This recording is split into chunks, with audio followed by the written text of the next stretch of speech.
If you are like most people, there is a gap between the person you are and the person you wish to be. There are little things you think you should do and big things you ought to achieve. From working out regularly, eating healthily, learning a language, working on your novel, reading more, or simply actually doing your hobby instead of browsing Reddit.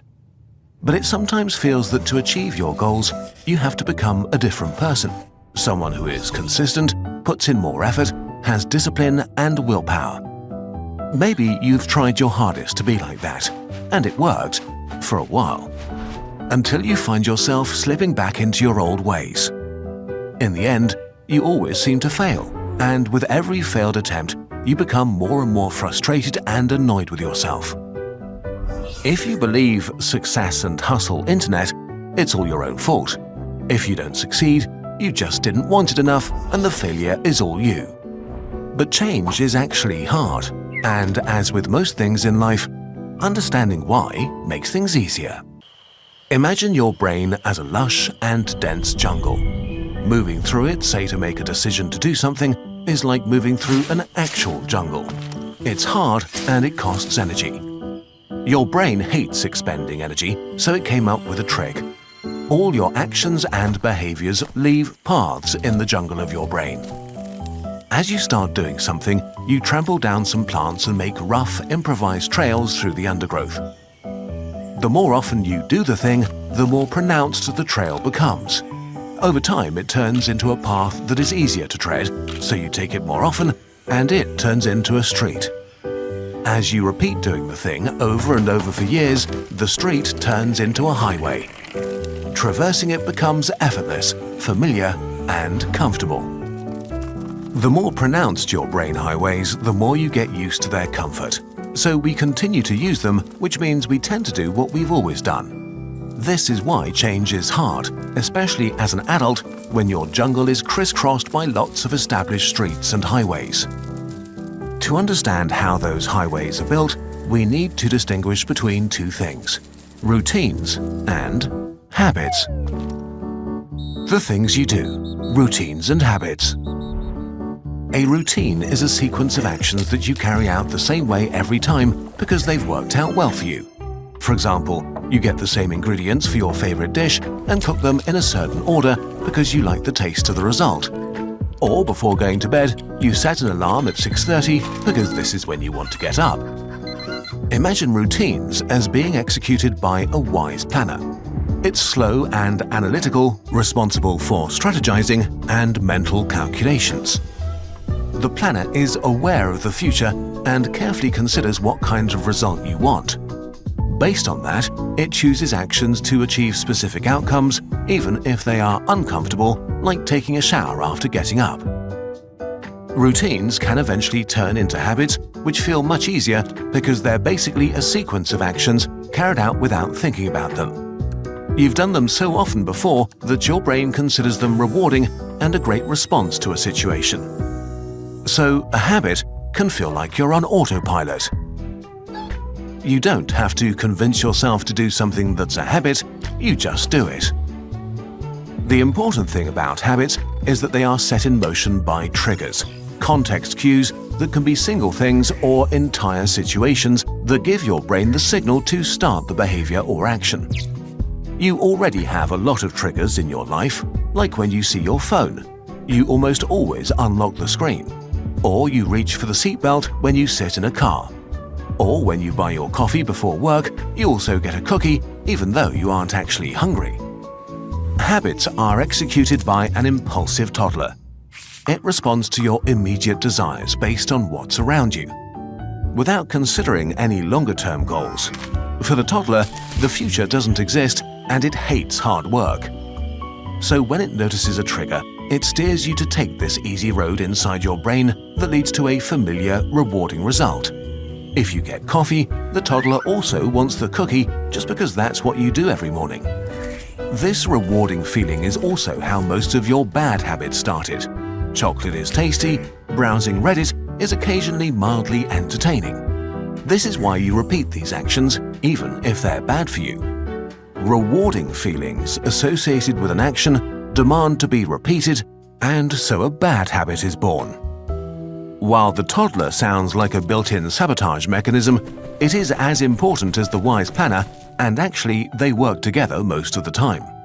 You need your wise planner for thinking big thoughts and parallel parking and doing your taxes. But letting your wise planner do everything would cost too much energy.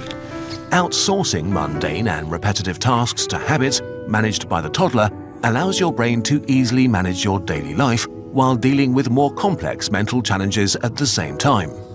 So if we want to change and introduce a new behavior into our lives, we can actually use these energy-saving mechanisms to make it easier. We'll focus on small things, not big ones.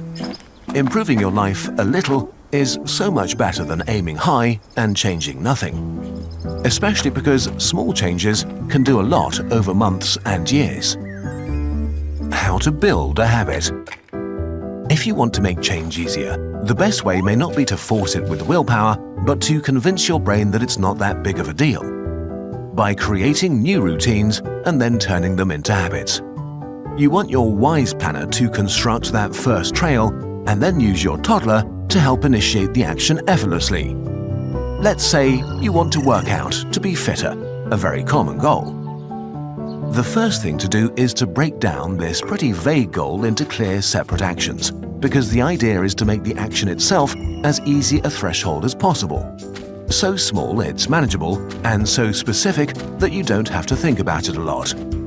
For example, a tangible, controllable action might be doing 10 squats every morning. So you can start by trying to create a routine, but already include clear triggers that the toddler can pick up later on. Remember, a trigger is nothing more than a signal that you always associate with the action. They can be visual pointers like seeing a particular object, like your training outfit, or a certain time of day, or a designated place like a nearby park, or even better, all of these things combined. The important thing is that you always start doing your action in a specific context. This trigger is the start button that will eventually set off the action automatically. So, to establish a home workout habit with 10 squats to begin with, you could make sure to always do them with your exercise gear on at the same place and time, like in your living room at 8 a.m. Once you have your trigger and action, all you need to do is repeat them regularly, ideally every day. If you keep going, they will change from a routine to a habit, from a trail to a highway. Don't get this wrong, the squats will still take you energy to do, but the decision to do them will feel much less like a chore and more like a regular part of your day. While this is simple, it's not easy. Many things you want to turn into habits don't offer as much instant gratification as wasting time on Reddit. To make your new action easier to repeat and more likely to be picked up by the toddler, try to make it pleasurable. Not necessarily by rewarding yourself after you've done it, but by making the action or behavior itself more enjoyable.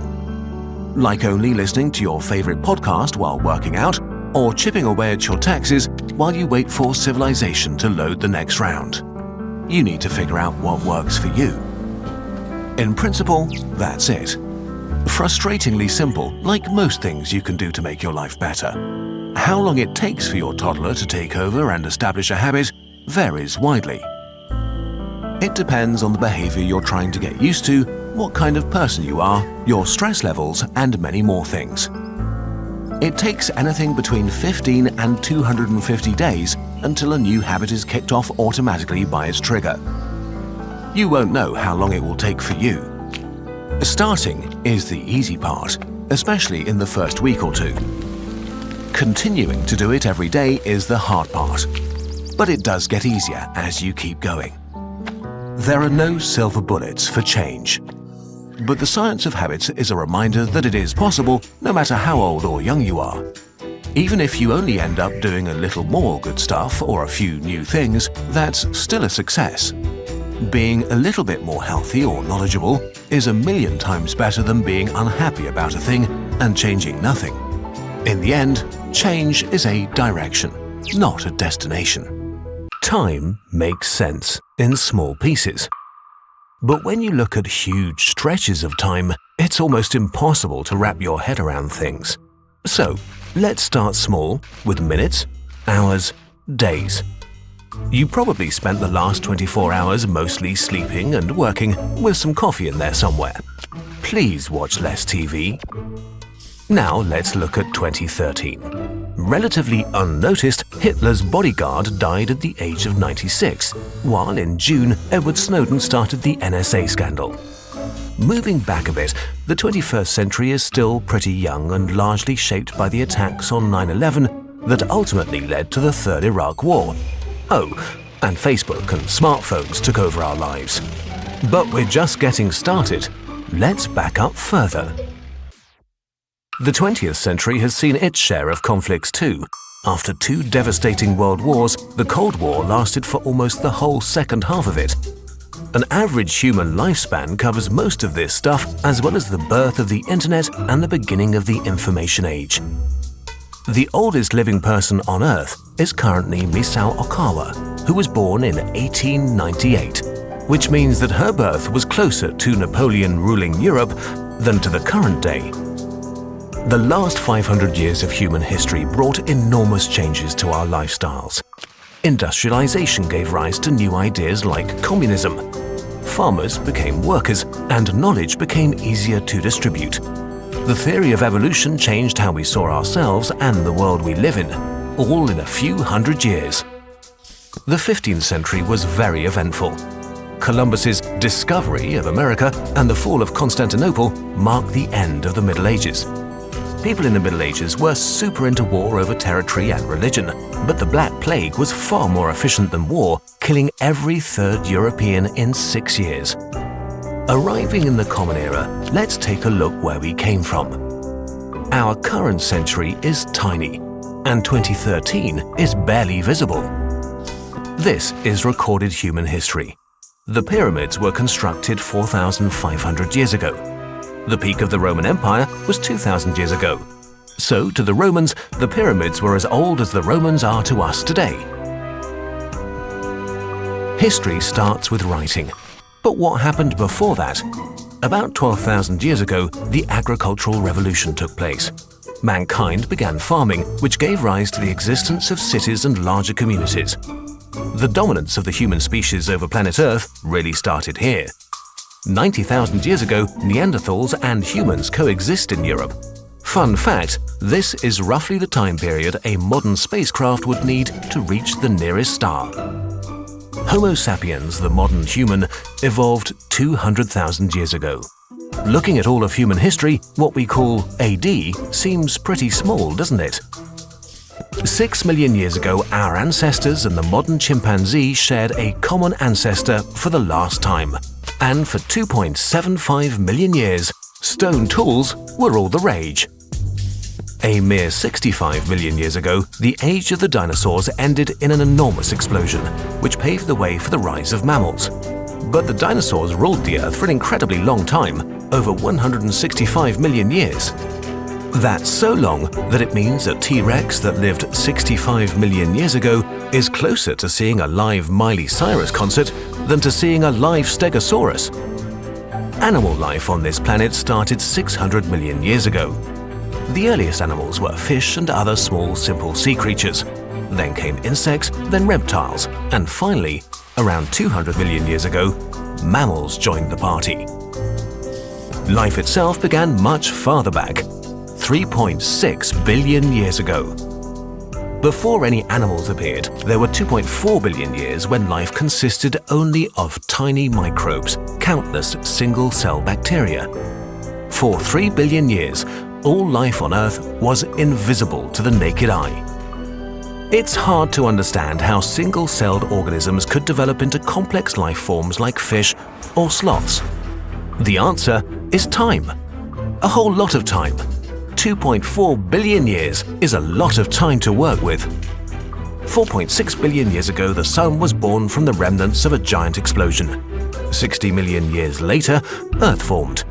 In those early years, frequent bombardment by comets and asteroids supplied the Earth with large oceans and a moon to send spaceships to. But as far as the whole universe goes, our solar system is pretty new.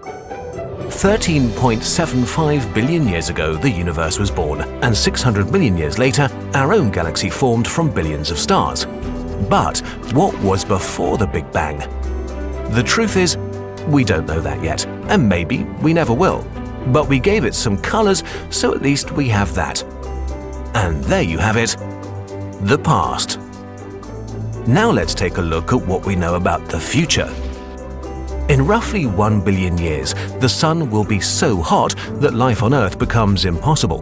The death of the Sun 4 billion years later marks the end of the solar system. Okay, so no more solar system. And what happens after that? A few trillion years from now, star production will cease, and one day the last star in the universe will die. The universe will turn dark, inhabited only by black holes. Long after the last black hole has evaporated, our universe reaches its final stage, something called heat death. Nothing changes anymore. The universe is dead. Forever. Now, you're feeling some pretty weird feelings right now, aren't you? We are too. It's only natural. The good news is, this is all far, far away. The only time that actually matters is now. That cute girl you like? Ask her out. Time is precious. Make it count. You're going forward through time 1 second every second. Congratulations, you're a time traveler. A bit lame, but let's start here to get to the fun, real time travel to ride on dinosaurs and high-five Einstein. Time isn't really a thing that passes, but a dimension, a direction you can move in. We think our universe is 4-dimensional, with 3 spatial and 1 time dimensions smooshed together into a fancy thing we call space-time. What you experience as time passing and your life happening is actually you moving through the time dimension. And this dimension is a bummer. While you can go forward, backward, left and right, up and down in the space dimensions, in time you can only go forward. You only get older, never younger. You can't make detours. But this is an illusion. You have far more control over how you move through time. To explain how this actually works, without making a maths video, we have to make a lot of physicists grumpy, so please keep in mind that we're simplifying and lying a bit. Okay, so there's a very strange rule. Everything in our universe moves at the speed of light through 4-dimensional space-time. Your speed through space-time is the sum of your separate speeds through time and space. It's impossible for you to stay still. Even if you're not moving through space dimensions, you're moving through the time dimension, blasting face first into the future. You can slow down in the time dimension by moving faster through the space dimensions, but in total, you will always move at the speed of light through space-time. If you could somehow truly stand still in space, you'd still move through time at the speed of light, and the other way round. Photons, light particles, move at the speed of light through space. They don't experience any time passing because their speed in that time dimension is 0. In the time dimension, they're frozen in place. If you see light on Earth, from the photon's perspective, it was just on the surface of the Sun and then suddenly crashed into your eye with nothing happening in between. Remember, we're telling a science story here. In real life, things are more complicated. For one, it's impossible to truly stand still relative to space itself. You can only be standing still relative to other things in space. And you can't really define a reference frame for photons as we just did. For details, check out our sources. But now, back to our story. Okay, so everything in the universe moves at the same breathtaking speed, but this speed is split between space and time, which leads to all sorts of wacky things, and where we can see time travel happen. Real and easy time travel. When a bus drives past you, it's moving a little bit faster through space than you are, so it moves slower through time than you. Or how it's usually worded, the bus is moving slower through time relative to you. While this makes things feel like weird physics magic, it's very simple. Move faster through space, go slower in time. Move slower through space, go faster in time. And if you had another person moving way faster or slower than you, both end up traveling different distances in the time dimension. The story that's usually told to demonstrate this is to get twins, force one of them into a rocket against their will, shoot them through space super fast while the other twin chills on Earth. And because one twin moves very fast through space while the other moves slowly on Earth, they move at different speeds through time. When the rocket finally gets home, they're no longer the same age, and the younger space twin is ready to start years of therapy for being abducted by theoretical physicists. This is the twin paradox, and it makes perfect sense within the rules of the universe. If you want to learn more about the paradoxes of time, we made a video about it. But in a nutshell, you're using time dilation, the fact that your position in time is subjective and only true for yourself. With sufficiently fast rockets, you could get as far as you want into the future. Technically, this way you could witness the end of the universe or look at the final thing that will ever happen. We also made videos about that. We should mention that there's another way to jump forward in time. Massive objects bend space-time, causing time to go slower near them. On Earth, the effect is tiny. The gravity of our planet makes time pass 0.00000007% slower than in deep space, far from any gravitational fields. Hardly useful for time travel, but it's a start. If you move into a really strong gravitational field, like around a black hole, the closer you get to the event horizon, the slower time passes for you. If we kidnap our twin again, they won't notice it at all. Their watch ticks as fast as it always does. But from the outside, they seem to almost stand still. Only when the twin leaves the gravitational field and comes back to Earth do they realize they time traveled. Okay, so you can time travel to the future by going fast or near a black hole. But this is pretty lame and has literally only downsides, except for people who want to sort of teleport into the future. And it makes building a gigantic human space empire super hard, because even if we develop the technology to go really super fast between stars, going on a faraway journey will always mean leaving your home as you knew it forever. But now that we know all of this, there's actually a way we could use the rules of our universe to travel backwards through time. The past is a faraway land. Let's go there.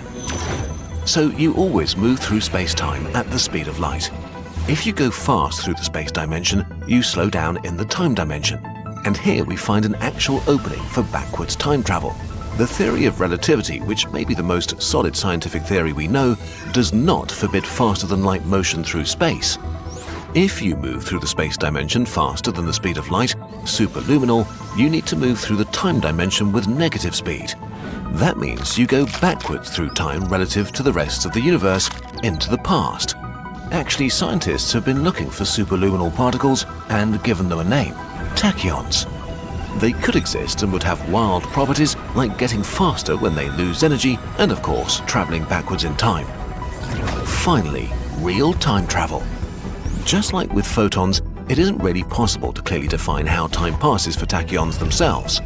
It depends on how you move through space-time relative to them.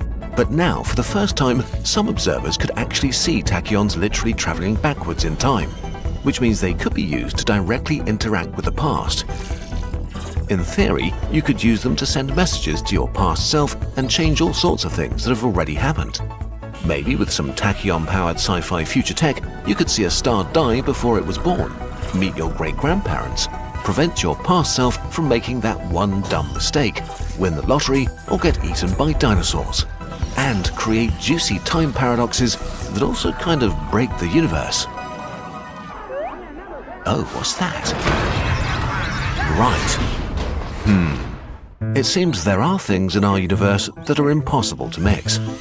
Unfortunately, the theory of relativity specifically forbids anything that starts out traveling slower than the speed of light to reach the speed of light, because moving faster through space requires energy, and the energy required to reach the speed of light is literally infinite.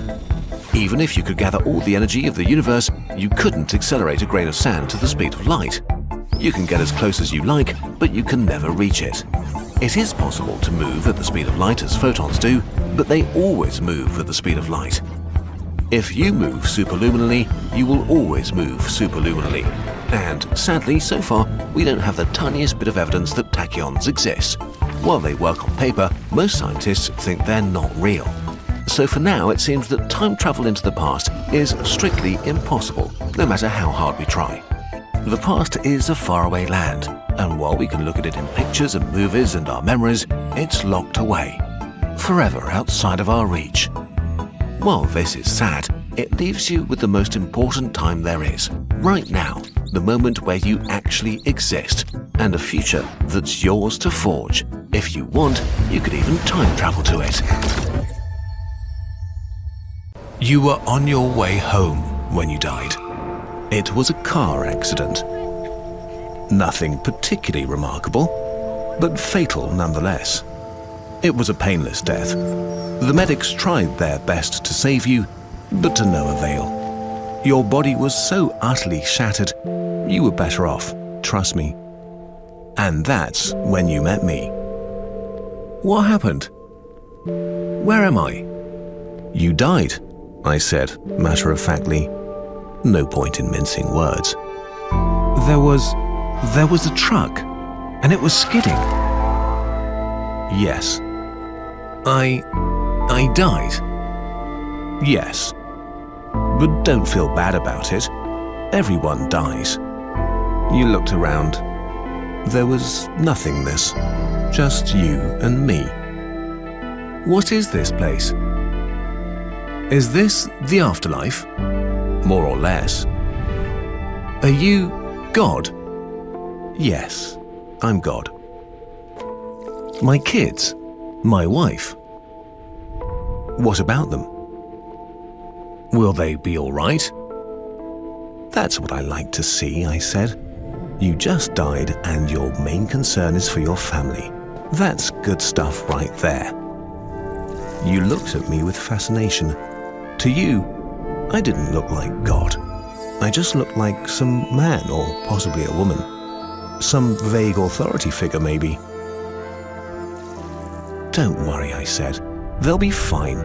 Your kids will remember you as perfect in every way. They didn't have time to grow contemptuous of you. Your wife will cry on the outside, but will be secretly relieved. To be fair, your marriage was falling apart. If it's any consolation, she'll feel very guilty for feeling relieved. Oh, so what happens now? Do I go to heaven or hell or something? Neither. You'll be reincarnated. Ah. So the Hindus were right. All religions are right in their own way. Walk with me. You followed along as we strode through the void. Where are we going? Nowhere in particular. It's just nice to walk while we talk. So, what's the point then? When I get reborn, I'll just be a blank slate, right? A baby. So, all my experiences and everything I did in this life, won't matter. Not so. You have within you all the knowledge and experiences of all your past lives. You just don't remember them right now. I stopped walking and took you by the shoulders. Your soul is more magnificent, beautiful, and gigantic than you can possibly imagine. A human mind can only contain a tiny fraction of what you are. It's like sticking your finger in a glass of water to see if it's hot or cold. You put a tiny part of yourself into the vessel, and when you bring it back out, you've gained all the experiences it had. You've been in a human for the last 48 years, so you haven't stretched out yet and felt the rest of your immense consciousness. If we hung out here for long enough, you'd start remembering everything. But there's no point to doing that between each life. How many times have I been reincarnated then? Oh, lots. Lots and lots. And into lots of different lives. This time around, you'll be a Chinese peasant girl in 540 AD. Wait, what? You're sending me back in time? Well, I guess technically, time as you know it only exists in your universe. Things are different where I come from. Where you come from? Oh, sure. I come from somewhere else. And there are others like me. I know you'll want to know what it's like there, but honestly, you wouldn't understand. Oh, you said, a little let down. But wait, if I get reincarnated to other places in time, I could have interacted with myself at some point. Sure, happens all the time. And with both lives only aware of their own lifespan, you don't even know it's happening. So, what's the point of it all? I looked you in the eye. The meaning of life, the reason I made this whole universe, is for you to mature. You mean mankind? You want us to mature? No, just you. I made this whole universe for you. With each new life, you grow and mature and become a larger and greater intellect. Just me? What about everyone else? There is no one else. In this universe, there's just you and me. You stared blankly at me. But all the people on Earth, all you, different incarnations of you. Wait, I'm everyone? Now you're getting it. I'm every human being who ever lived. Or who will ever live, yes. I'm Abraham Lincoln. And you're John Wilkes Booth too. I'm Hitler, you said, appalled. And you're the millions he killed. I'm Jesus. And you're everyone who followed him. You fell silent. Every time you victimized someone, you were victimizing yourself. Every act of kindness you've done to yourself. Every happy and sad moment ever experienced by any human was or will be experienced by you. You thought for a long time. Why? Why do all this? Because someday you will become like me. Because that's what you are. You're one of my kind. You're my child. Wow, you said, incredulous. You mean I'm a god? No, not yet. You're a fetus. You're still growing. Once you've lived every human life throughout all time, you will have grown enough to be born. So the whole universe, it's just an egg, I answered. Now it's time for you to move on to your next life. And I sent you on your way. Your time machine broke, and you're stuck in the worst time in history. It feels like you stepped into an oven. There are no plants or any vegetation, and almost no moisture in the air. The sunlight, smashing down from the cloudless and weirdly colored sky, is reflected by an endless sea of red and orange sand dunes stretching over the horizon for thousands of kilometers. Dust devils the size of buildings dance over the hellish landscape. You're in the early Triassic, hothouse Earth 250 million years ago, a few million years after the worst mass extinction in history. The planet is still suffering from a permanent fever. Volcanism and the runaway greenhouse effect has transformed the planet into hell. There's 3 to 5 times more CO2 in the air than in the human era.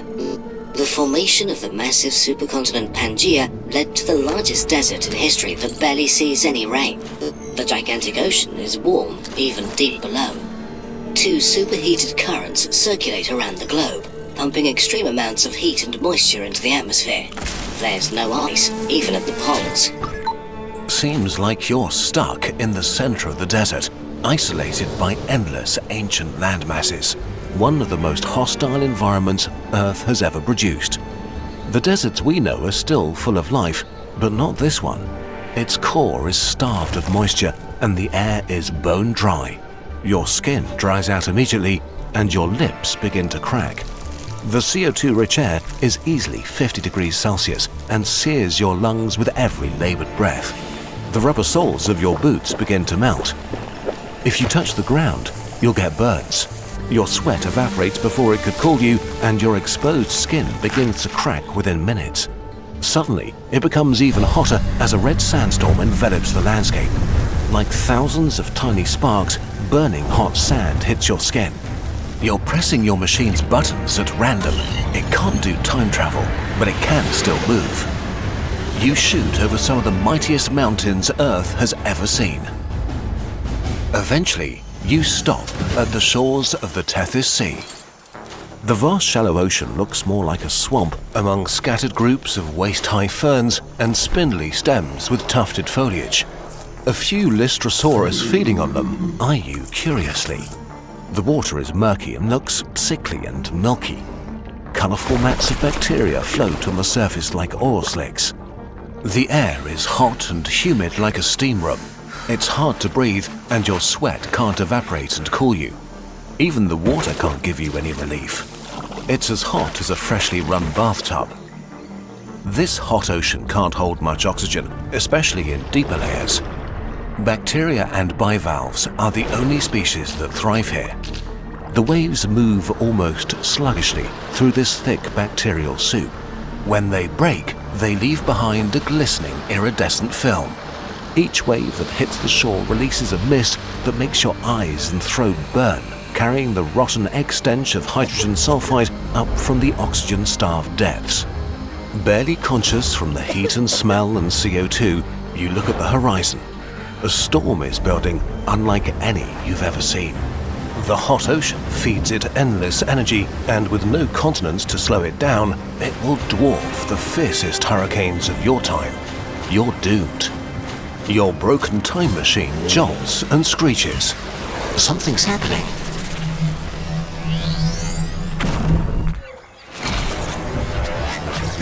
You're near the equator, in the late Carboniferous, 320 million years ago. The atmosphere is thick with moisture.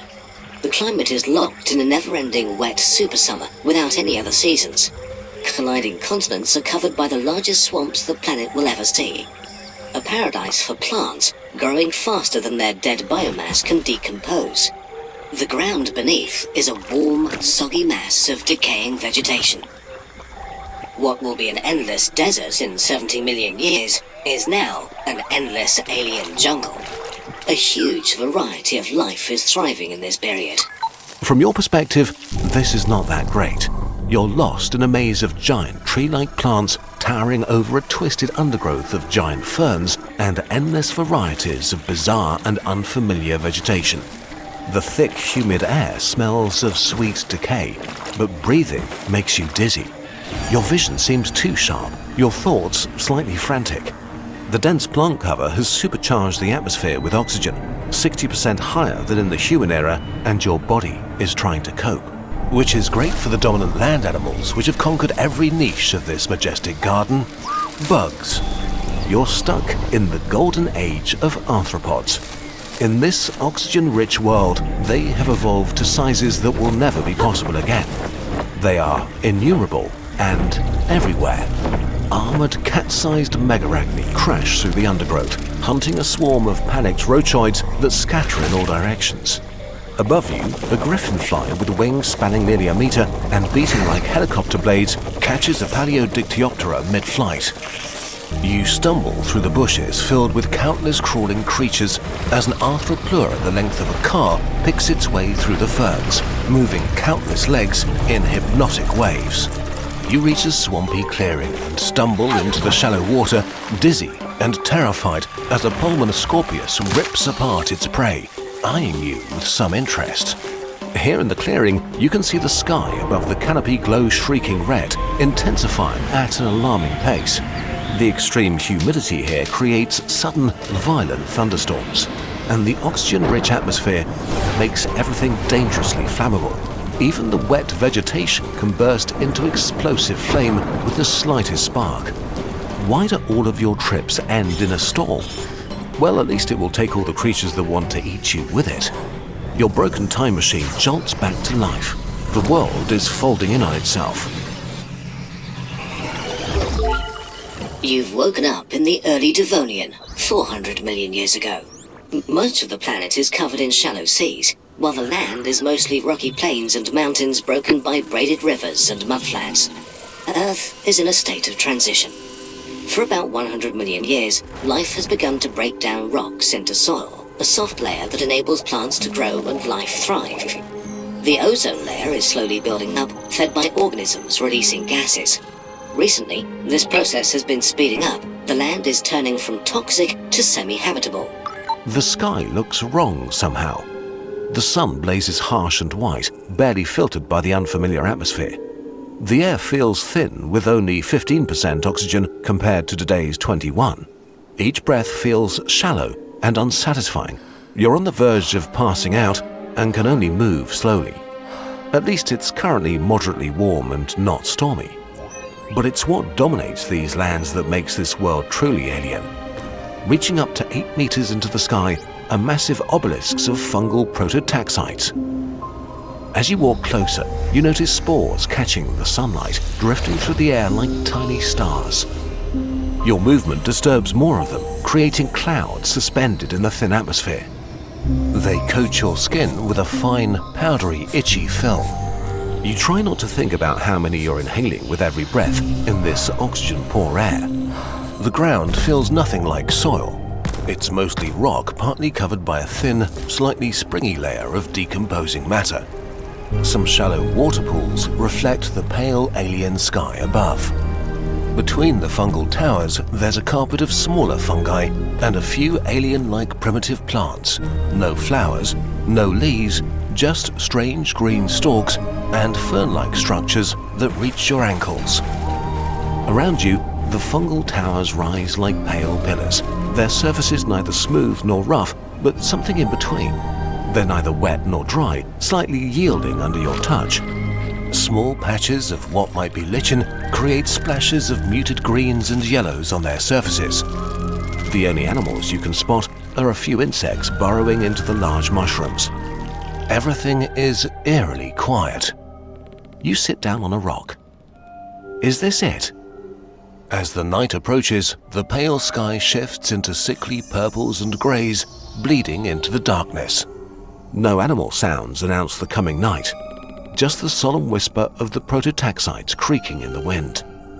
Through the thin atmosphere, the stars and the Milky Way illuminate the scenery with unsettling clarity. The fungal towers loom as pale shapes against the starlit sky, their silhouettes seeming even more wrong in the darkness. You are utterly alone, a time traveler lost in an alien world. Your time machine sputters. What now? We humans are unable to experience the true nature of the universe unfiltered. Our senses and brains can only process a fraction of the world. So we have to use concepts and tools to learn about the true nature of reality. Technological progress not only widened our knowledge about the universe, it also made us aware of unsettling possibilities. In the future, it might become possible to simulate entire universes.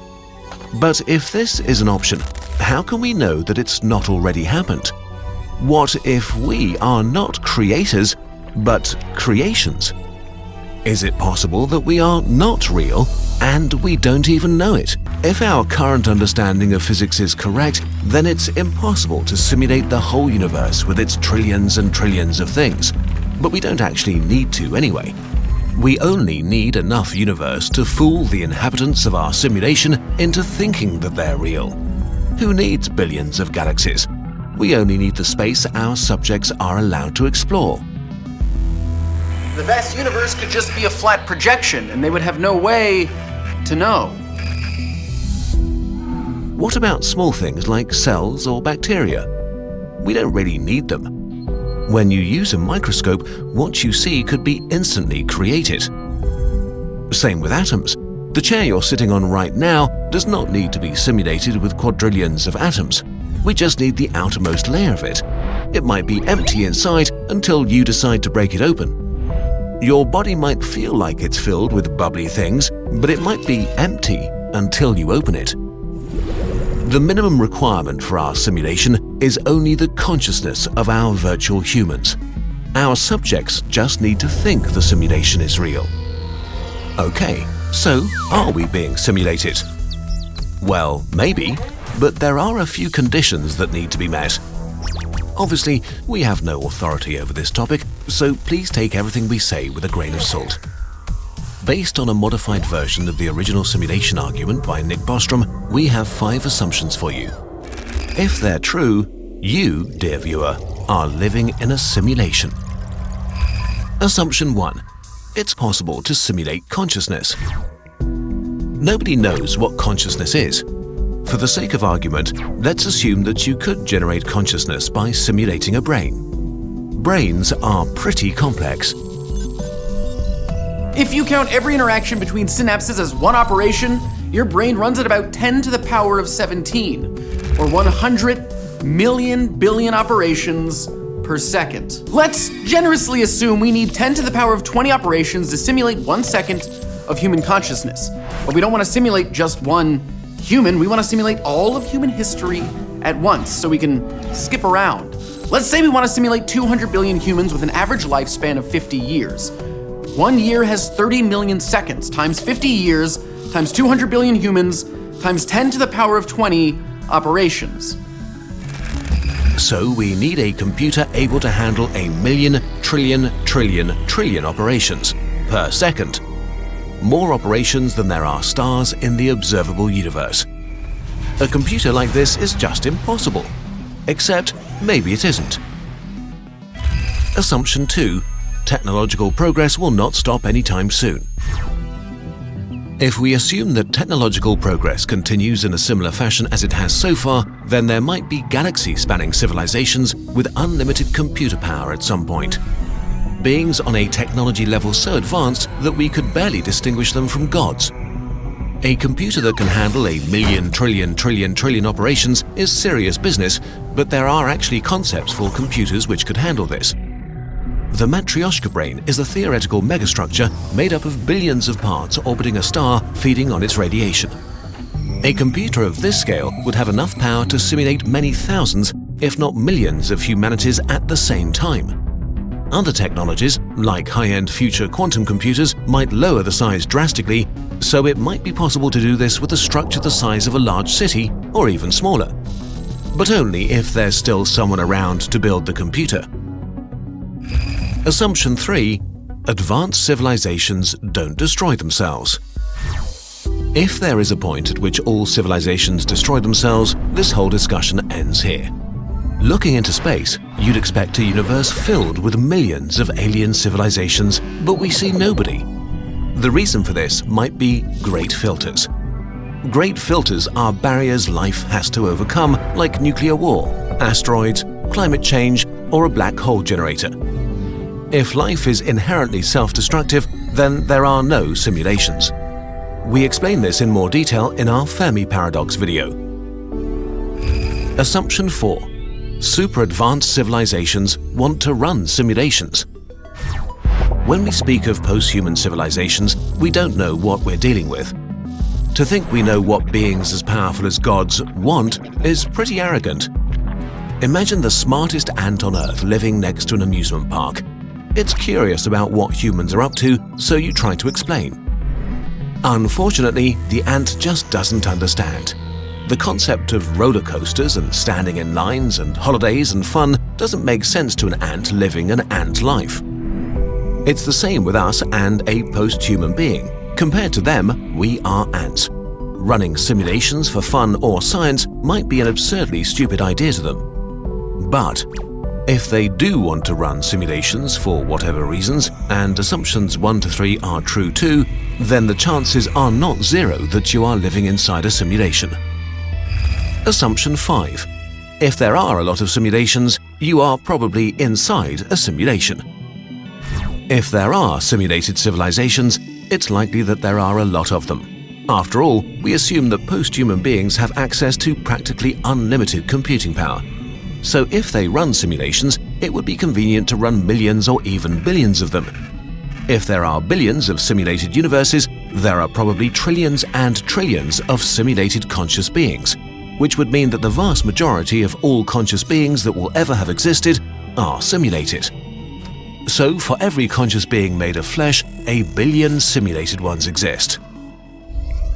Since we have no way of knowing if we are simulated or not, in this case, the chances of you being one of the 999,999,999 simulated ones are pretty high. So what you consider reality might not be real at all. You really might be simulated. All of this is based on a lot of assumptions that we can't really test right now, so many scientists disagree with this whole thought experiment. So don't burn your house down to test if there will be glitches. If you are simulated, not that much changes for you. You might be on a small planet speeding through eternal nothingness, or a simulation inside a computer. Your existence does not become more or less scary and bizarre.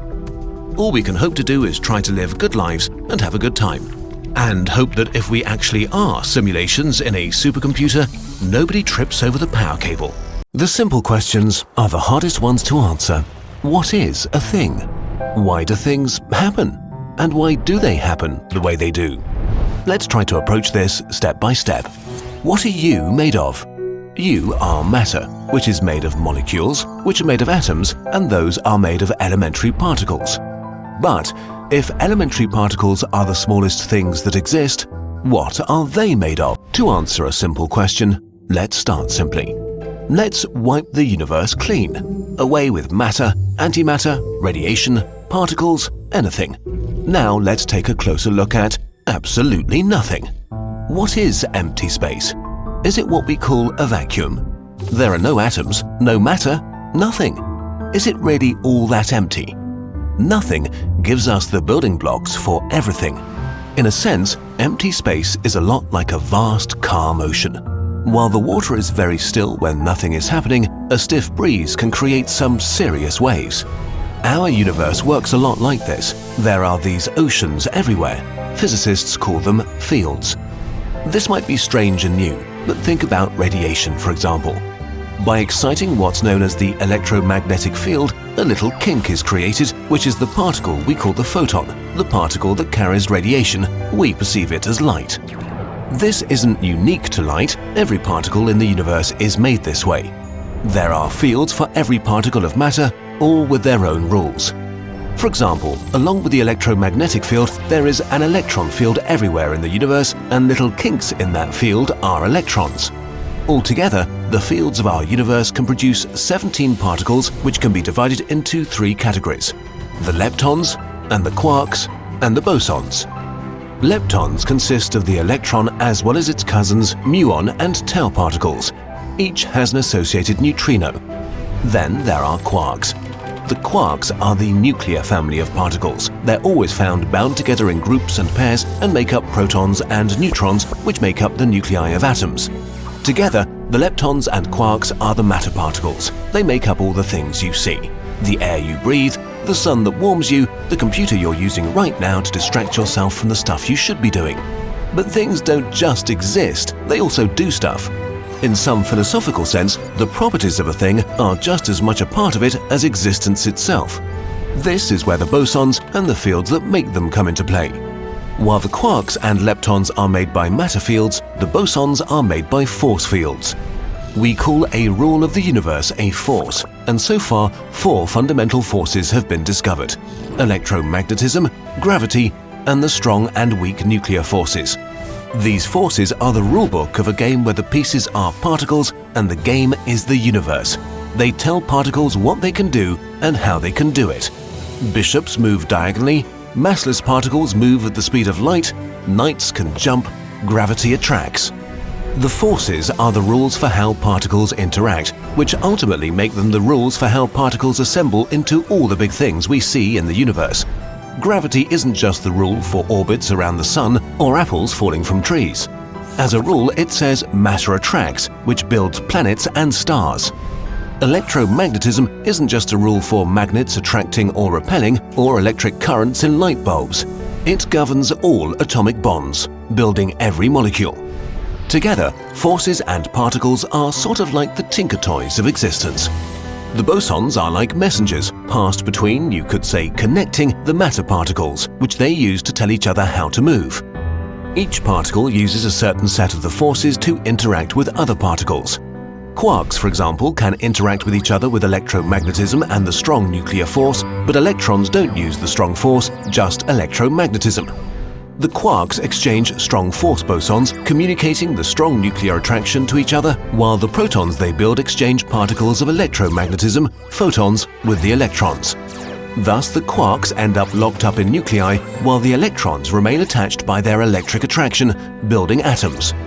Even though the universe has lots of big messy phenomena like life, supernova and computers that seem complex on the surface, if you zoom in far enough on anything, you just get 17 particles emerging from underlying fields playing a game with 4 rules. To summarize, in the most basic form we know right now, this is what things are. This theory is what physicists call the standard model of particle physics. You are basically nothing more than disturbances on an ocean that's excited by energy and guided by forces that make up the rules of the universe. But why? And what is a force? We'll have to explore a few more simple questions to get to the bottom of this. Everybody feels lonely from time to time. When we have no one to sit next to at lunch, when we move to a new city, or when nobody has time for us at the weekend. But over the last few decades, this occasional feeling has become chronic for millions. In the UK, 60% of 18 to 34-year-olds say they often feel lonely. In the US, 46% of the entire population feel lonely regularly. We are living in the most connected time in human history, and yet an unprecedented number of us feel isolated. Being lonely and being alone are not the same thing. You can be filled with bliss by yourself and hate every second surrounded by friends. Loneliness is a purely subjective, individual experience. If you feel lonely, you are lonely. A common stereotype is that loneliness only happens to people who don't know how to talk to people or how to behave around others. But population-based studies have shown that social skills make practically no difference for adults when it comes to social connections. Loneliness can affect everybody. Money, fame, power, beauty, social skills, a great personality. Nothing can protect you against loneliness because it's part of your biology.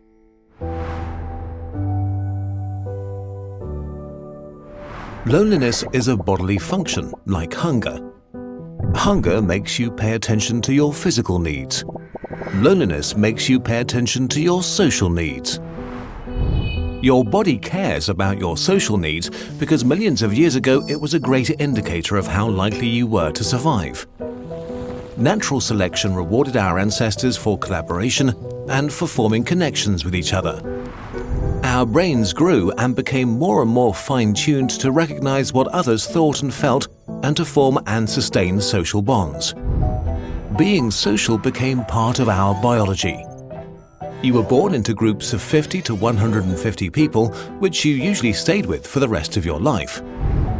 Getting enough calories, staying safe and warm, or caring for offspring was practically impossible alone. Being together meant survival. Being alone meant death. So it was crucial that you got along with others. For your ancestors, the most dangerous threat to survival was not being eaten by a lion, but not getting the social vibe of your group and being excluded. To avoid that, your body came up with social pain. Pain of this kind is an evolutionary adaptation to rejection. A sort of early warning system to make sure you stop behavior that would isolate you. Your ancestors who experienced rejection as more painful were more likely to change their behavior when they got rejected and thus stayed in the tribe, while those who did not got kicked out and most likely died. That's why rejections hurt, and even more so, why loneliness is so painful. These mechanisms for keeping us connected worked great for most of our history until humans began building a new world for themselves. The loneliness epidemic we see today really only started in the late Renaissance. Western culture began to focus on the individual. Intellectuals moved away from the collectivism of the Middle Ages, while the young Protestant theology stressed individual responsibility. This trend accelerated during the Industrial Revolution. People left their villages and fields to enter factories. Communities that had existed for hundreds of years began to dissolve, while cities grew. As our world rapidly became modern, this trend sped up more and more. Today, we move vast distances for new jobs, love and education, and leave our social net behind. We meet fewer people in person, and we meet them less often than in the past. In the US, the mean number of close friends dropped from 3 in 1985 to 2 in 2011. Most people stumble into chronic loneliness by accident. You reach adulthood and become busy with work, university, romance, kids, and Netflix. There's just not enough time. The most convenient and easy thing to sacrifice is time with friends. Till you wake up one day and realize that you feel isolated, that you yearn for close relationships. But it's hard to find close connections as adults, and so loneliness can become chronic. While humans feel pretty great about things like iPhones and spaceships, our bodies and minds are fundamentally the same they were 50,000 years ago. We are still biologically fine-tuned to being with each other. Large-scale studies have shown that the stress that comes from chronic loneliness is among the most unhealthy things we can experience as humans. It makes you age quicker, it makes cancer deadlier, Alzheimer's advance faster, your immune system's weaker. Loneliness is twice as deadly as obesity and as deadly as smoking a pack of cigarettes a day. The most dangerous thing about it is that once it becomes chronic, it can become self-sustaining. Physical and social pain use common mechanisms in your brain. Both feel like a threat, and so social pain leads to immediate and defensive behavior when it's inflicted on you. When loneliness becomes chronic, your brain goes into self-preservation mode.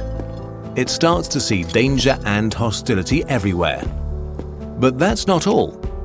Some studies found that when you're lonely, your brain is much more receptive and alert to social signals, while at the same time, it gets worse at interpreting them correctly. You pay more attention to others, but you understand them less. The part of your brain that recognizes faces gets out of tune and becomes more likely to categorize neutral faces as hostile, which makes it distrustful of others. Loneliness makes you assume the worst about others' intentions towards you. Because of this perceived hostile world, you can become more self-centered to protect yourself, which can make you appear more cold, unfriendly, and socially awkward than you really are.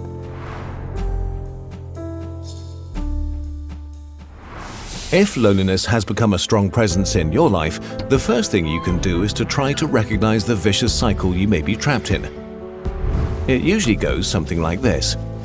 An initial feeling of isolation leads to feelings of tension and sadness, which makes you focus your attention selectively on negative interactions with others. This makes your thoughts about yourself and others more negative, which then changes your behavior. You begin to avoid social interaction, which leads to more feelings of isolation. This cycle becomes more severe and harder to escape each time.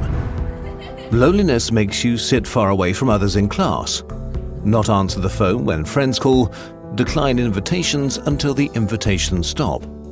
Each and every one of us has a story about ourselves, and if your story becomes that people exclude you, others pick up on that.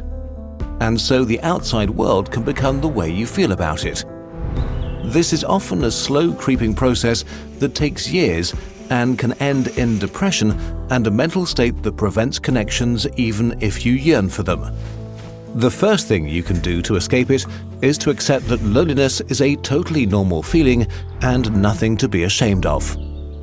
Literally everybody feels lonely at some point in their life. It's a universal human experience. You can't eliminate or ignore a feeling until it goes away magically, but you can accept that you feel it and get rid of its cause. You can self-examine what you focus your attention on and check if you are selectively concentrating on negative things. Was this interaction with a colleague really negative? Or was it really neutral or even positive? What was the actual content of an interaction? What did the other person say? And did they say something bad, or did you add extra meaning to their words? Maybe another person was not really reacting negatively, but just short on time. Then there are your thoughts about the world. Are you assuming the worst about others' intentions? Do you enter a social situation and have already decided how it will go? Do you assume others don't want you around? Are you trying to avoid being hurt and not risking opening up? And if so, can you try to give others the benefit of the doubt? Can you just assume that they're not against you? Can you risk being open and vulnerable again? And lastly, your behavior. Are you avoiding opportunities to be around others? Are you looking for excuses to decline invitations? Or are you pushing others away preemptively to protect yourself? Are you acting as if you're getting attacked? Are you really looking for new connections, or have you become complacent with your situation? Of course, every person and situation is unique and different, and just introspection alone might not be enough. If you feel unable to solve your situation by yourself, please try to reach out and get professional help. It's not a sign of weakness, but of courage. However we look at loneliness, as a purely individual problem that needs solving to create more personal happiness, or as a public health crisis, it is something that deserves more attention. Humans have built a world that's nothing short of amazing, and yet none of the shiny things we've made is able to satisfy or substitute our fundamental biological need for connection. Most animals get what they need from their physical surroundings. We get what we need from each other. And we need to build our artificial human world based on that. Humans are proud of a lot of things, from particle accelerators to poetry to Pokemon. All of them made possible because of something humans value extremely highly: intelligence. We think of intelligence as a trait like height or strength, but when we try to define it, things get fuzzy. In a nutshell, intelligence is a mechanism to solve problems, especially the problem of staying alive, which involves finding food and shelter, fighting sexual competitors, or fleeing from predators. Intelligence is not a single thing. It includes the ability to gather knowledge, to learn, be creative, form strategies, or engage in critical thinking. It manifests itself in a huge variety of behaviors, from hardwired or instinct-like reactions to different degrees of learning to some sort of awareness. But not all scientists agree where it begins or what even should count as intelligence. To make this even more complicated, intelligence is also connected to consciousness, since awareness is helpful for problem solving. But we're exploring consciousness in other videos, so today we'll leave it aside. Okay, intelligence isn't exactly clear-cut, so maybe we can think of it as more like a flexible set of skills, a toolbox. Basic tools. The most basic tools in the intelligence toolbox are the ability to gather information, to save it, and to use it to learn. Information about the world is gathered through senses such as vision, sound, smell, touch, or taste, and helps us navigate and react to the external world appropriately. But living things also need to keep track of the state of their own bodies, monitoring things like hunger and fatigue. Information is the basis of action for all living things, and without it, you're at the mercy of your surroundings, unable to react appropriately or flexibly. Information is much more powerful if we can keep and save it. So the second tool is memory. Memory is the ability to save and recall information so a living being doesn't have to start from scratch every time it perceives something relevant. Memories can be about events, places, and associations, but also behaviors like hunting or foraging methods. Some of these, like flying, have to be repeated over and over until they're mastered. This is what we call learning, the process of putting together a sequence of thoughts or actions. Basically a string of repeatable behaviors that can be varied and adapted. These three tools enable seemingly stupid creatures to act in surprisingly intelligent ways. The acellular slime mold, which is basically just a single huge slimy cell, shows behavior similar to an animal with a simple brain. When put in a maze with food at one end, the slime mold explores its surroundings and marks its path with slime trails, sort of smearing memories on the ground. As it continues exploring, it avoids the marked pathways and finds its way to the food. Instead of blindly getting stuck in dead ends, the slime mold adapts its behavior to save time and effort. This behavior is hardwired, and scientists can't agree if that's intelligent, although it does give the slime mold a certain advantage. Bees are an example of more adaptive smart behavior. Scientists trained bumblebees to move a colored ball into a goalpost for a sugar reward. Not only were the bees very skillful at this behavior, which isn't natural to them, they got more efficient over time. When several balls were available, bees chose the ball that lay closest to the goal, even if it was a different color than the ball they were trained with. For more challenging problems, we need even more flexibility. Fancier tools. Building on the basic tools, more complex animals have a wider range of problems they can solve. They can memorize all kinds of associations, connections, and mechanical tricks. We'll call this tool the Library of Knowledge. Take raccoons. Their favorite kind of food is human food. Their approach to getting hold of such treats depends upon an assortment of theoretical and practical skills that makes them master burglars, able to open windows or pick locks. In a study, raccoons were given boxes secured with different kinds of locks, like latches, bolts, plugs, or push bars.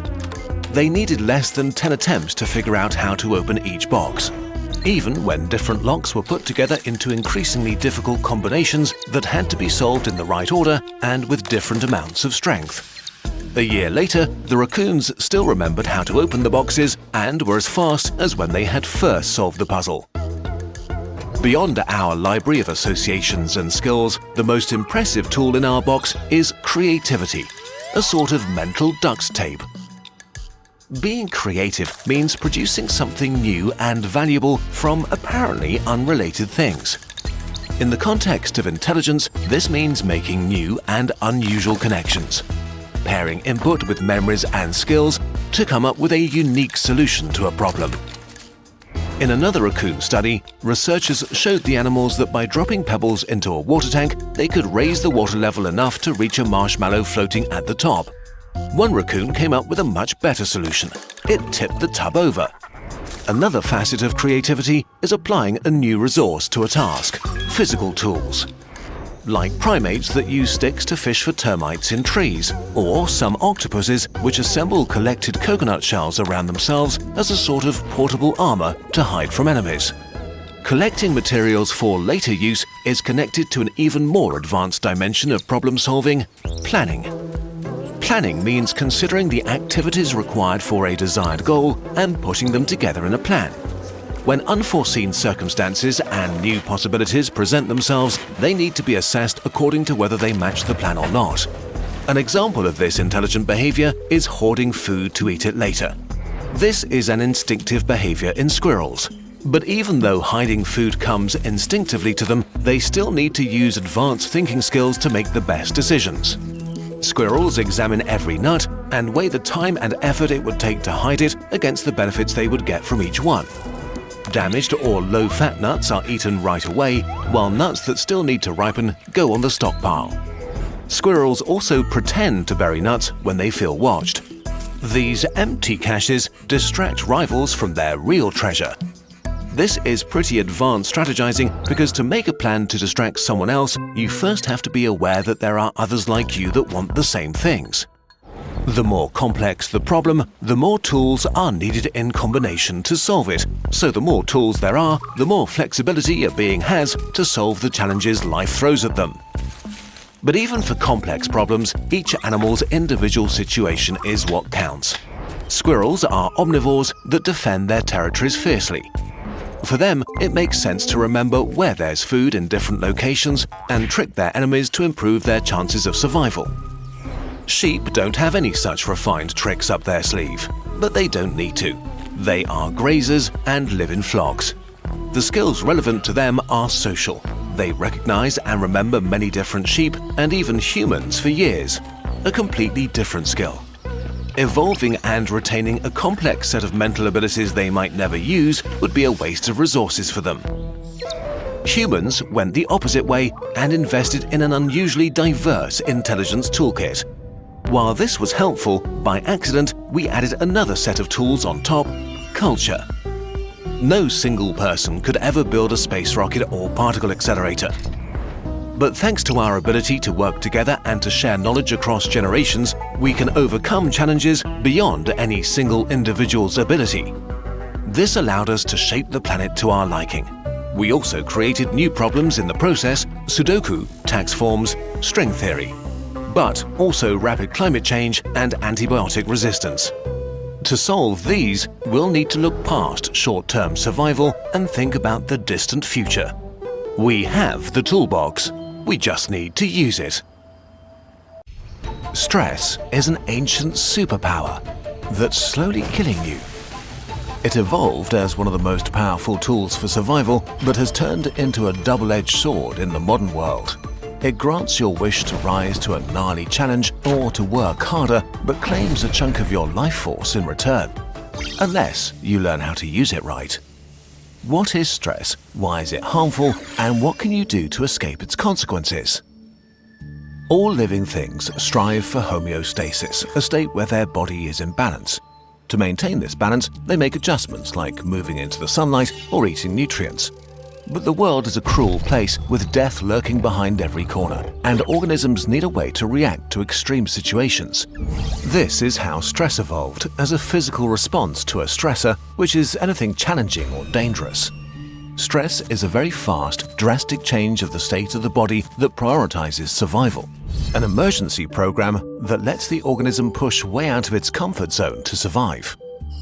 To understand how stress works in humans, let's visit a scene 50,000 years ago. The superpower awakens. A group of early Homo sapiens are huddled around a fire when suddenly a desperate and starving saber-toothed tiger attacks their camp. Their leader, the bear smasher, jumps up as time slows down. His brain classifies the tiger as a critical stressor and unleashes the stress response. Adrenal glands pump out adrenaline that rushes through Ur's body, activating fight or flight mode. His heart starts beating faster and his lungs accelerate, providing an emergency supply of nutrients and oxygen to all critical systems. Adrenaline dictates that his muscles have energy priority over his other organs and activates them for rapid action. Their strength and speed are ramped up. Pain and fatigue signals are muted while his senses become super sharp and lock in on the threat. Ur perceives every detail with maximum clarity and realizes the tiger is getting ready to pounce. There's only a split second to react. Adrenaline forces Ur to make a quick, impulsive decision. Without thinking about it, he chooses to fight and attacks with full force. But the battle is long and arduous. The animal is desperate and will not back down. Our humans risk exhaustion. A new hormone joins the battle: cortisol. Cortisol is the slower, more strategic hormone that manages a longer stress response. It orders a total shift of all body systems, ramping up the fuel supply while suppressing all non-essential functions like resting, disease defense, or digestion. Ur's body isn't his own anymore, it belongs to stress. Finally, Ur the bear smasher deals the killing blow. The tribe gathers in celebration. Their bodies shut down fight or flight and activate rest and digest. Wounds begin to hurt and muscles cry in exhaustion. It's time to recover and heal, bond and tell stories about how they killed the angry tiger god. Some fall asleep, others eat to replenish. The tribe relaxes and homeostasis is being restored. These people are your ancestors. When did this amazing superpower turn into a curse? The deadly email. Our world has changed so quickly and profoundly that our biology couldn't keep up. Stress is still the same it was 50,000 years ago. Sense a stressor, react immediately and with full force, prioritize present moment survival, make sacrifices if necessary. That works well when you have to jump out of the way of a car, but most stressors we encounter nowadays are abstract, acute, and more numerous, often intangible, persist for much longer, and usually don't even require physical action. The tigers of the past are now angry emails, deadlines, online dating, rush hour traffic, or doom scrolling the news and social media. But our brains are built to take fear very seriously, so if you experience even a short burst of anxiety over an email, or because you scrolled through Twitter, the helping hand of stress springs to action. You could have dozens of these micro-stressors per day, constantly activating your stress response even if you barely notice anymore. While these micro-threats stack up, we also have to deal with bigger stressors like unpaid overtime, angry clients, rising rents, inflation and healthcare, or tariffs and chaos making our future more uncertain. But the boost we get from stress can also be extremely helpful if you have to study for an exam, run a marathon, or complete a big project. It's a proper superpower and can feel exhilarating, even addictive. So many of us end up abusing it. Especially if you work in a competitive field, you may keep pushing and challenging yourselves and others, relying on stress to get your best performance possible. The problem is that stress was only ever intended to be used in short spurts and critical situations. If it's activated over days, weeks, and months with no release, it becomes chronic stress, one of the deadliest conditions for humans. How chronic stress destroys you. The price of chronic stress is the slow destruction of every part of your body and brain. As the stress cascade is activated over and over, adrenaline and cortisol keep flooding your body. Your fight or flight systems are overactivated, while your rest and digest functions are constantly suppressed. Your muscles tense up for a fight that never comes. Instead, your back, shoulders, and neck scream under the tension, and you get pounding headaches. Your digestive tract cramps and suffers, either holding things in too long or rushing things out. Your fat metabolism is disrupted and starts slowing down fat breakdown, while increasing fat buildup in your belly area. Your cells become less responsive to insulin, increasing your risk of metabolic diseases. Your heart keeps pounding, eager to supply your body with fuel, but your blood vessels aren't built for this constant overactivation and get destroyed in the process, massively increasing your risk of a heart attack or stroke. Your immune system gets weaker and stronger at the same time, in a way that causes maximum damage to you. The parts that protect you from disease are suppressed because who cares about a cold if you have to fight a tiger? This increases your risk of infections, cancer, and autoimmune diseases. Meanwhile, cells that cause inflammation for wound healing are massively boosted, inflaming your tissue all over. Your brain gets rewired to serve stress. Perceiving an ongoing critical emergency, it slows down calm reflection and thinking, instead favoring quick and rapid reactions. You literally get worse at thinking clearly and lose wisdom points. You're much more likely to make bad, impulsive decisions like breaking up, eating junk food, or using drugs. You become worse at solving your problems while creating new ones. Under chronic stress, you're simply a worse version of yourself. If this persists, your memory and cognitive abilities get worse as you slide into anxiety and depression. So your chances of getting out of a stressful situation in the modern world worsen the longer you're chronically stressed. A hellish, vicious circle. If you can't escape it, odds are that you may die earlier and suffer greatly along the way. How to use stress as intended. Stress can be your friend. In measured doses, acute stress enables you to conquer mountains and push beyond your comfort zone, helps you to improve your skills and grow as a person. And it can make it feel amazing to perform at your very best. But to get the good without the bad, it's critical that you properly wind down your fight or flight response and relax. Listen to your body. If you feel stressed, you are stressed, full stop. There's no universal threshold you have to reach before you're allowed to do something about it. Next, ask yourself, is your stress response productive in your situation, and is there an end in sight? If you're studying for exams or moving house, stress is a superpower, helping you unlock your full potential. But your health needs breaks from fight or flight mode, be it meeting friends, working out, or going for a walk in nature. Relaxation is not being lazy, this is serious self-care. If you relax actively and regularly, you'll keep stress from claiming a price on your body and mind and still be able to use its power. If you can't do this at the moment, plan active relaxation time as soon as you can, without this stressing you out. Okay, but what if you suffer from constant unhelpful stress? You can't control your body's stress response, but you can influence it. As annoying as this is, mindfulness, like meditation or yoga, is scientifically proven to take the edge off stressful situations and to tell your brain that this email is not a deadly tiger. But the single most effective way to remove stress from your life is to remove the stressor itself. Become your own personal assistant and assess where tiny bursts of stress are coming from during your day. Do you feel stressed when you doom scroll? Social media doesn't show us what we want, but what makes us engage. And negative emotions make us engage the most. So simply getting rid of the apps or unfollowing stressful people can actually remove a lot of stress from your life. Especially with the really big problems, removing the stressor is extremely effective. If you live in a dangerous neighborhood, move. If you're bullied at school, see if you can change your environment. While this is drastic advice and may not be easy, it will have the biggest impact on your chronic stress levels. So think about what you can change in the midterm. Of course, there are situations where you can't just eliminate the stressor or meditate the chronic stress away. If your brain is stuck in stress mode for too long, it will get worse and worse at solving problems. You may not be able to think clearly to get out of your situation. In these cases, the most powerful move is to ask for help. Open up to friends or family, or get professional help. An extra pair of hands can make a huge difference. In the end, life will throw stressors your way. This is unavoidable. And that's okay. Stress is your superpower. Use it. But never forget to get to the other side of it. A lot of things can be beautiful.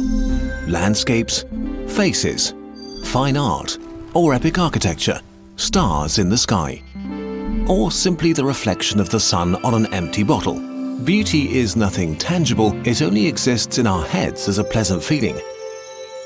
If we have to define it, we perceive something as beautiful if its color, shape, form, or proportion somehow are appealing or delightful to us. Beauty is a very human experience that's been with us for millions of years. Even our first tools were trimmed to a symmetrical shape. Researchers have tried to find practical reasons why our ancestors invested the time to make their tools look nice, but couldn't really identify any. It seems that early humans shaped their tools into teardrops simply because they liked them better that way. Throughout our history, the definition of beauty has changed a lot. Ideals have shifted or turned into their opposites. But beyond individual and contemporary taste, some things have never really gone out of fashion. The golden ratio, symmetry, or fractal patterns can be found in the art and architecture of cultures from our beginnings to today. Humans seem to be in mysterious inherent agreement about the beauty of certain things. The patterns that keep coming up are all rooted in nature. They became part of our biology because they helped our ancestors survive.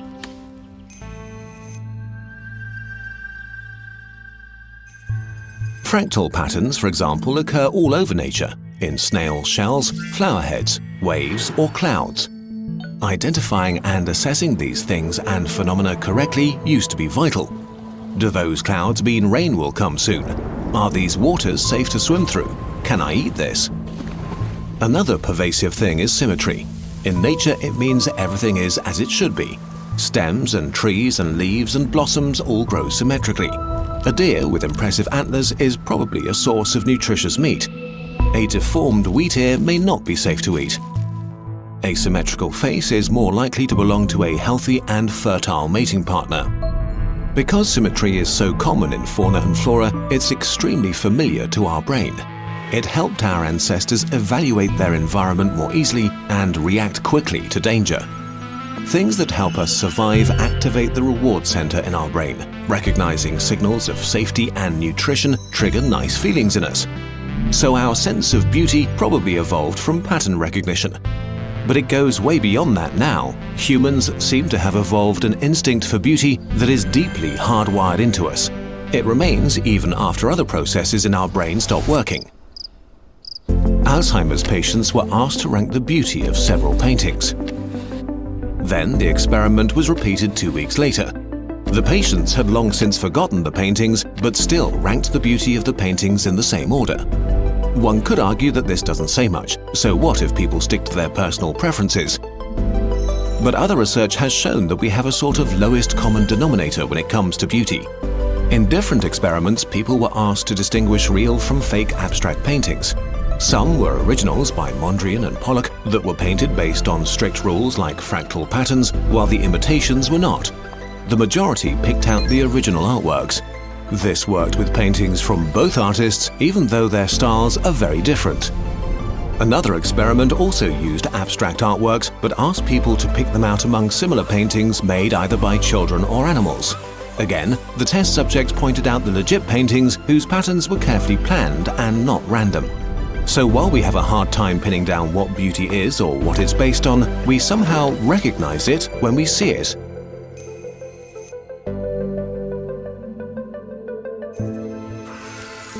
Humans don't navigate nature trying to survive day by day anymore. We left the natural world behind and created our own. We made the objects that surround us, the things we wear and use and look at. As we spread over the planet and our numbers grew, we shaped a completely man-made environment. In the process of doing so, we often neglected beauty in favor of functionality, cost, or efficiency. We built rows and rows of concrete housing blocks that nobody wants to live in. We have ugly underground subway stations, shabby public service buildings, and sprawling malls. One bland, standardized box beside the next. Humans don't like monotony.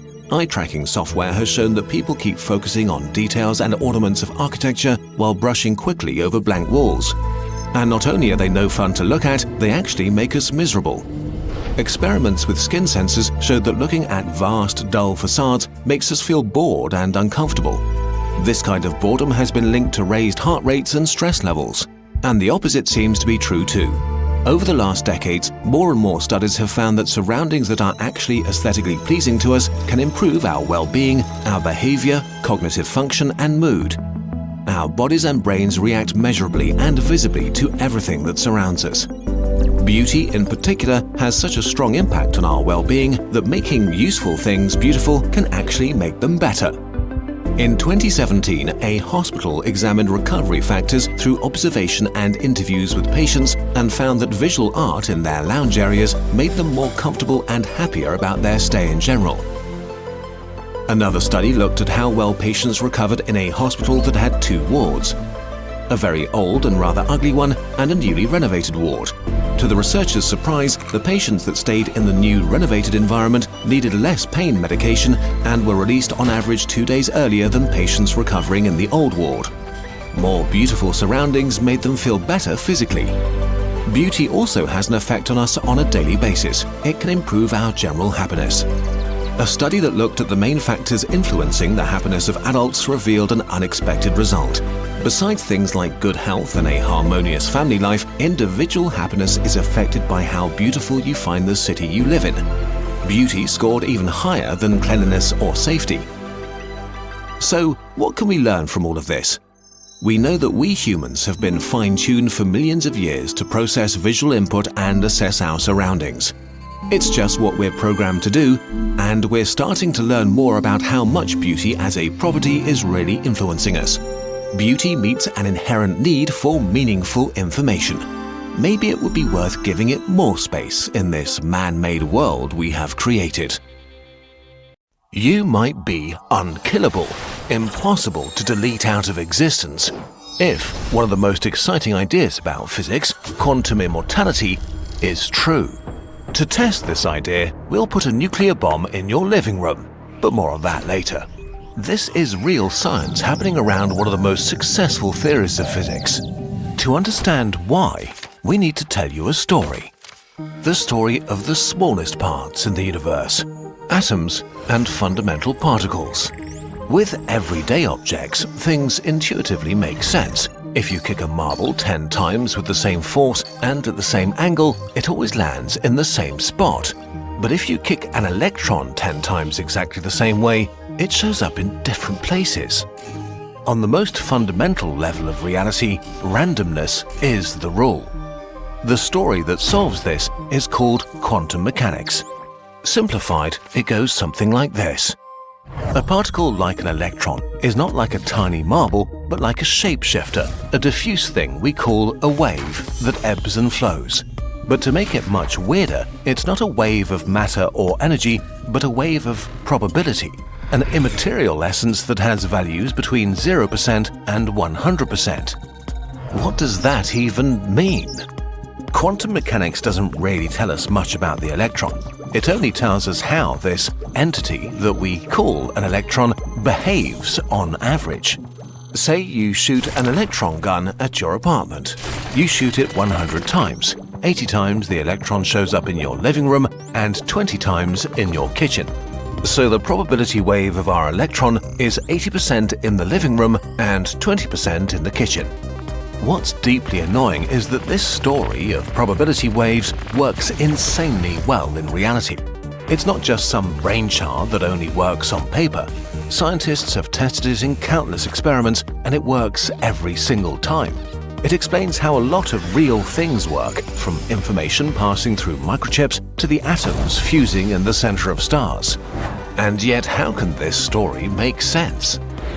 All of our other scientific stories give us a mental picture of the things they're describing: a sphere of iron at the center of Earth, an elastic fabric of space. But a wave of probability, what's that even supposed to look like? Quantum mechanics doesn't tell us anything about the electron itself, what it looks like, how it moves, or how it tastes. But if our story doesn't describe the electrons themselves, what does it describe, and how does it potentially make you immortal? What is the quantum story really about? Scientists have been debating this for a century. They've come up with tons of ideas we can't cover here, but there are two popular schools of thought. We'll call them linguists and literary critics. They're screaming and arguing over what the quantum story really means. The position of the linguists is shut up and calculate. They basically claim that quantum mechanics is not a story about reality, but just a kind of grammar for the theoretical language of the universe. With this language, we can predict experiments. Nothing else. If there is no story, there's no point in asking what the story says about the electron. Whether electrons are tiny marbles or clouds, waves of negative charge, or Detective Pikachu is missing the point. Quantum mechanics doesn't enable you to visualize any electrons. All you can do is to run experiments. And physics is all about experiments, not about creating mental pictures for us. So shut up, stop imagining fairy tales, and just use the probability wave to calculate things. Follow the grammar, ignore the plot. No, scream the literary critics. Read between the lines. There's a hidden meaning here. They are many worldlians, and they're convinced that quantum mechanics is a story about reality, and they want to interpret the story. The many worlds interpretation of quantum mechanics is not the same as the multiverse, by the way, which is a whole different can of worms, but we'll get to that another time. The many worldlians think that the universe is an infinitely complex quantum state, where all physically possible outcomes coexist simultaneously. If the probability wave of your electron is split 80% to 20% between your living room and the kitchen, that means that the electron is split in a similar way. That there are 5 versions of the electron, 4 of them are going to the living room, and 1 to the kitchen. But it isn't just the electron that splits. You are observing the electron, so there are 5 versions of you too. 4 of them see the electron in the living room and 1 in the kitchen. Each of these different versions of you and the electron are equally real, equally true, and all of them exist at this moment in your house. But they can't communicate or interact in any way, so they're totally invisible to each other, which means that whoever you are right now, you are just one of your versions experiencing just one thing, either seeing the electron in the living room or in the kitchen. Many worlds means that all physically possible worlds are coexisting right here, right now, but independently of each other like the branches of a tree. And there are a lot of them. Every possible quantum process means there are other possible worlds. A radioactive atom decays, another world exists where it didn't. A cosmic ray hits one of your cells, another world exists where the ray just passed through. Each second, bazillions upon bazillions of new worlds exist on top of each other. Stop it, shout the linguists. If these worlds can't interact with each other, we can't check whether they exist. This is not science, so please shut up and calculate. Wait, there is a way to find out. But to do it, you'll have to die a few hundred times. And maybe prove that you're immortal. The ultimate experiment. All we need are 2 electron detectors connected to a nuclear bomb in your living room. If the detector in your living room is activated, the nuke explodes. If the one in the kitchen is activated, you're safe. Now sit on the nuke and have your brave assistant shoot the electron gun. There are 2 ways this can go. There's a 20% chance the electron lands in the kitchen and you survive, and an 80% chance you die. Okay, Let's shoot. Beep. Oh, lucky you. The electron landed in the kitchen. Let's try once more. Beep. And once again. Beep. And another 100 times. Beep, beep, beep, beep, beep, beep, beep. If there is only one universe, you'll die fairly soon. Sooner rather than later, the electron will trigger the nuke and you'll be instantly vaporized. But if the many worlds interpretation is true, then every time your assistant shoots the gun, there are 5 versions of you and 4 instantly die. Only one of your versions is alive, and there's only one thing you can experience: your survival. It doesn't matter how many times you try. From your perspective, you'll survive every time. At first, it will seem like luck, but at some point, your luck will become near impossible. In a universe with just one reality, your odds of surviving 100 times in a row are about 1 in 10 duovigintillion, a 1 followed by 70 zeros. So, if you did the experiment 100 times and you're still here, the universe just whispered its deepest secret to you.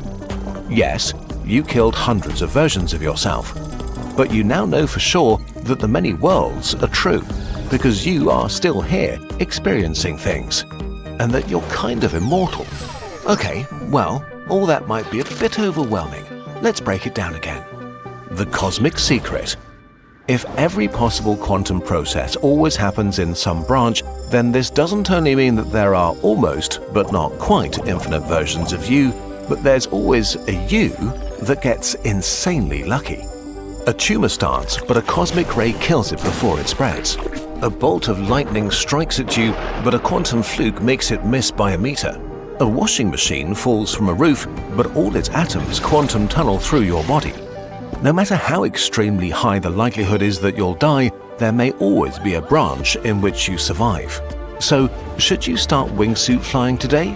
Well, not so fast. For every version of you that survives, bazillions don't. And all those versions of you are just as real as you are right now watching this video. So if you care about the current version of yourself, you should care just as much about all the versions still waiting to be and their loved ones. In other words, if you see a washing machine falling, better move away and save as many of your versions as you can. The more universes exist with you in them, the better. Your existence makes the universe richer. And there's another good reason to move. While the many worlds interpretation of quantum mechanics feels beautiful and elegant, that doesn't make it true. We don't know if it's true, and so far no literary critic sat on a nuke to risk being wrong.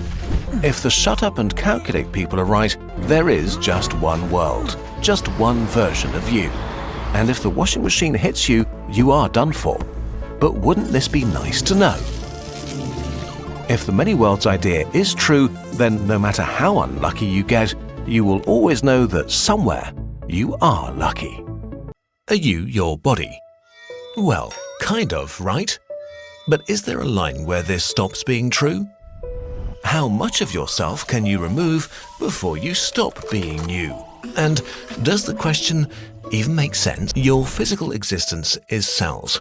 Trillions of them, at least 10 times more than there are stars in the Milky Way. A cell is a living being, a machine made of up to 50,000 different proteins.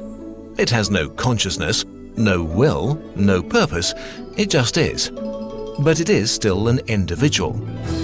Together, your cells form huge structures for jobs like preparing food, gathering resources, transporting stuff around, scanning the environment, and so on. If you extract cells from your body and put them in the right environment, they will continue to stay alive for a while. So, your cells can exist without you. But you can't exist without them. If we take all the cells away, there is no you anymore. Is there a line where a pile of your cells stops being you? For example, if you donate an organ, billions of your cells will continue to live on inside someone else. Does this mean that a part of you became a part of another person? Or is this other body keeping a part of you alive? Or let us imagine an experiment. You and a random person from the street exchange cells. One at a time, your body gets one of their cells, their body gets one of your cells, at which point would they become you? Would they ever, Or is this just a very slow and gross way to teleport you? Let's make this more complicated. The image of ourselves as a static thing is untenable. Almost all of your cells have to die during your lifetime. 250 million have died since the beginning of this video alone. Between 1 and 3 million per second. In a 7-year period, most of your cells are replaced at least once. Every time your cell setup changes, you are slightly different than before, so a part of you is dying constantly. If you are lucky enough to become old, you will have cycled through roughly 1 billion cells. So what you consider yourself is really just a snapshot. But sometimes cells are broken and don't want to die, questioning the very nature of the unity of our bodies. We call them cancer. They cancel the biological social contract and become basically immortal. Cancer is not an outside invader, it's a part of you that puts its own survival over yours. But you could also argue that a cancer cell becomes another entity inside us, another being that just wants to thrive and survive. Can we blame it for that? A chilling cell story is that of Henrietta Lacks, a young cancer patient who died in 1951. Usually, cells only survived for a few days in the lab, making research very hard. Henrietta's cancer cells were immortal. Over the decades, they were multiplied over and over again and used for countless research projects, saving countless lives. Henrietta's cells are still alive and overall have been grown to at least 20 tons of biomass. So there are living parts around the world from someone who has been considered dead for decades. How much of Henrietta is in these cells? What makes one of your cells you anyway? Maybe the information contained in it, your DNA.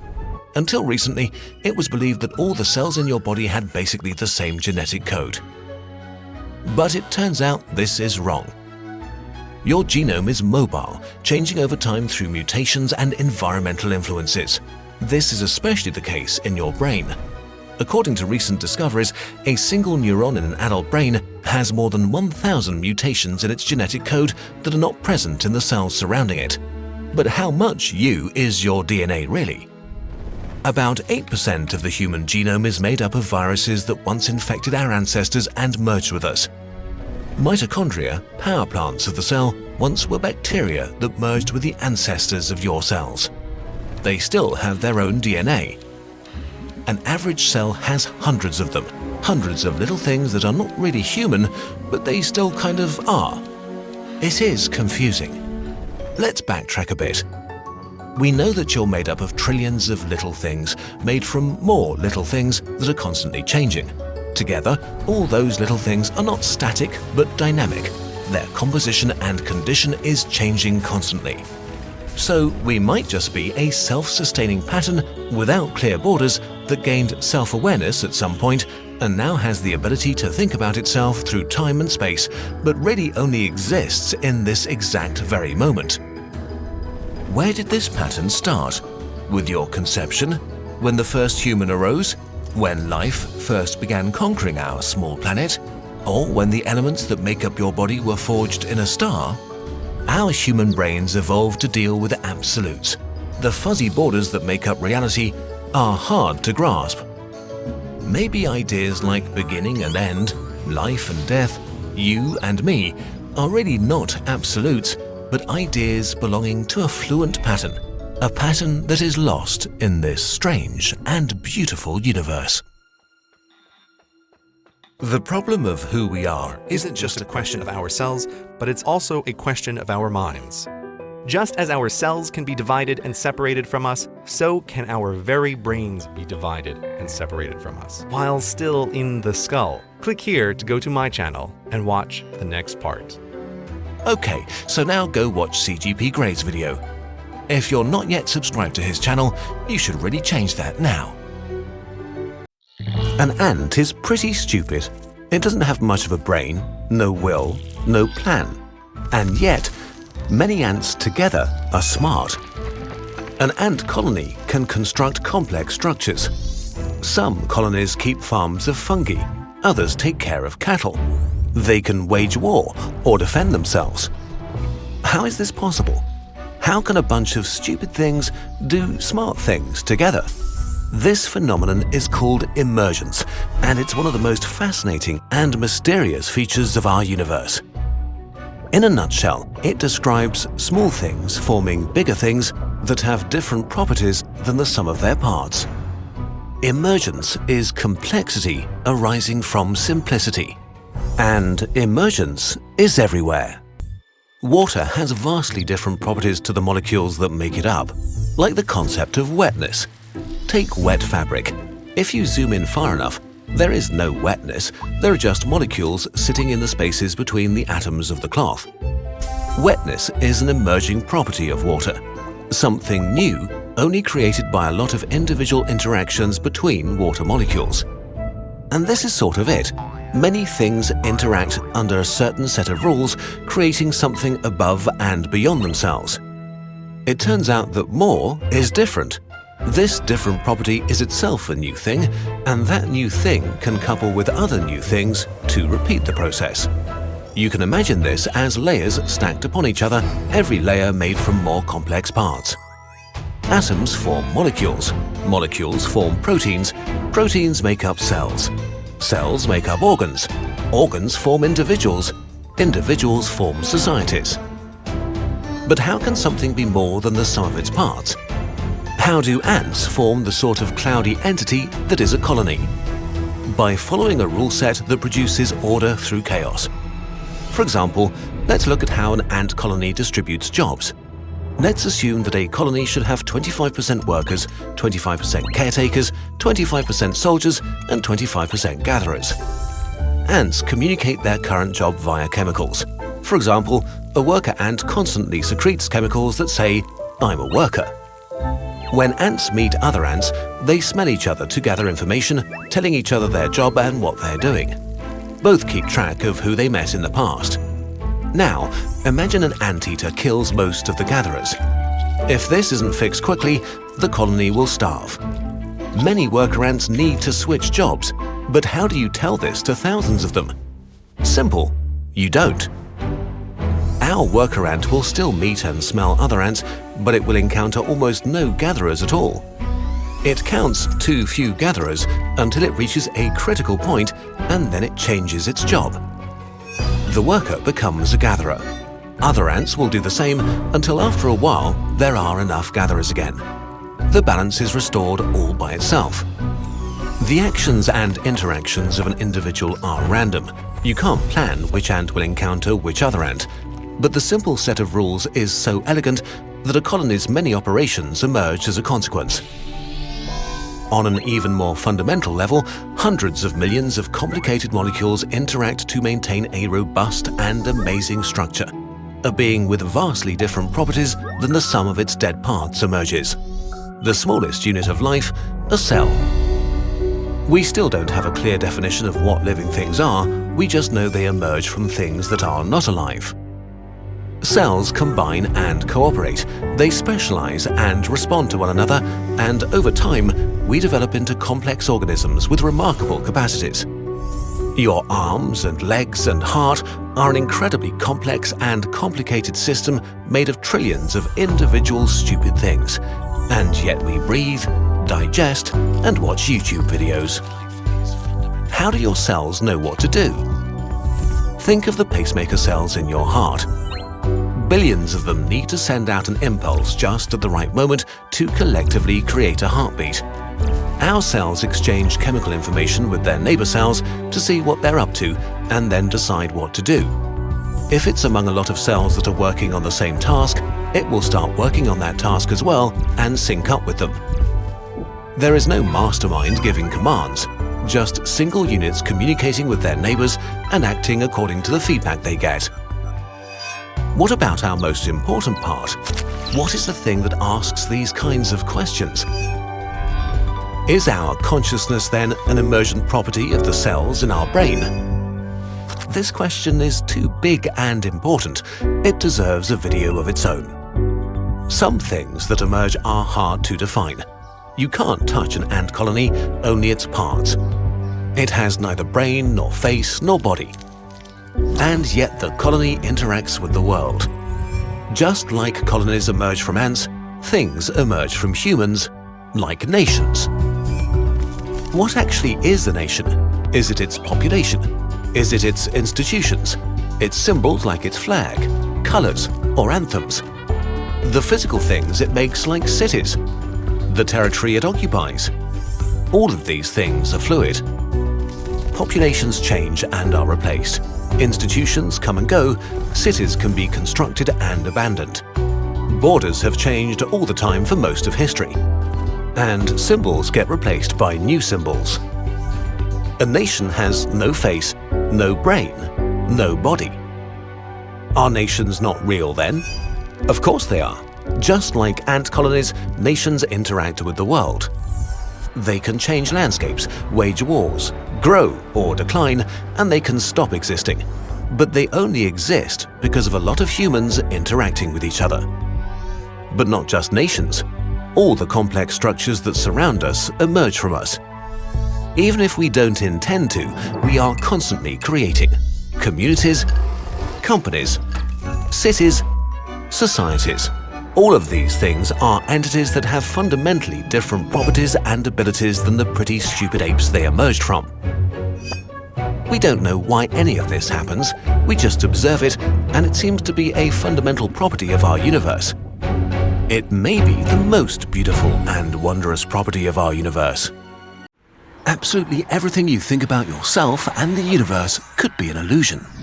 As far as you know, you are real and exist in a universe that was born 14 billion years ago and that gave rise to galaxies, stars, the Earth, and finally you. Except, maybe not. You may actually not exist for real, but be the dream of a dead universe. You and everything you think exists. Crazy as it sounds, this may be an unavoidable consequence of our best scientific theories about the universe. Okay, this is a bit much. Let's start at the beginning. We need to understand three concepts for this idea to make sense. 1. The arrow of time. What distinguishes the past from the future? Put a drop of red ink into a glass of water and you see the ink spread until it fills the container, but never the opposite. Colored water where ink spontaneously concentrates and becomes a drop at the surface again. Time always seems to flow in the direction in which the ink spreads. But if you take a microscope, all you will see will be a swarm of molecules colliding at random. There are no rules, no forwards and backwards. Every individual motion that happens can occur in reverse. But we perceive a sort of arrow of time that makes things happen in one direction. How does this phenomenon occur? Well, this arrow of time is not actually fundamental, but a matter of probability. When ink molecules spread to fill a glass, there are many different slots of space they can occupy, and therefore many different possibilities to combine them. And just like your chances of winning the lottery grow the more tickets you have, the probability that ink molecules will end up filling the glass is much higher than the probability that they'll concentrate in just one spot. So it's not that the ink forming a drop again is forbidden by the laws of physics, it's just extremely unlikely. To see it, you'd have to wait about 10 to the power of 100 sextillion years, a 1 followed by 100 sextillion zeros. If you had this much time to spare, eventually, by pure random chance, you'd see a red blob form again. Actually, with enough time, you could see any shape forming, like, for example, a small, red, soggy brain. Okay, let's move on to idea 2. 2. The far future of the universe. Our universe was born 14 billion years ago in the Big Bang. It expanded and evolved to give rise to the myriads of galaxies and things.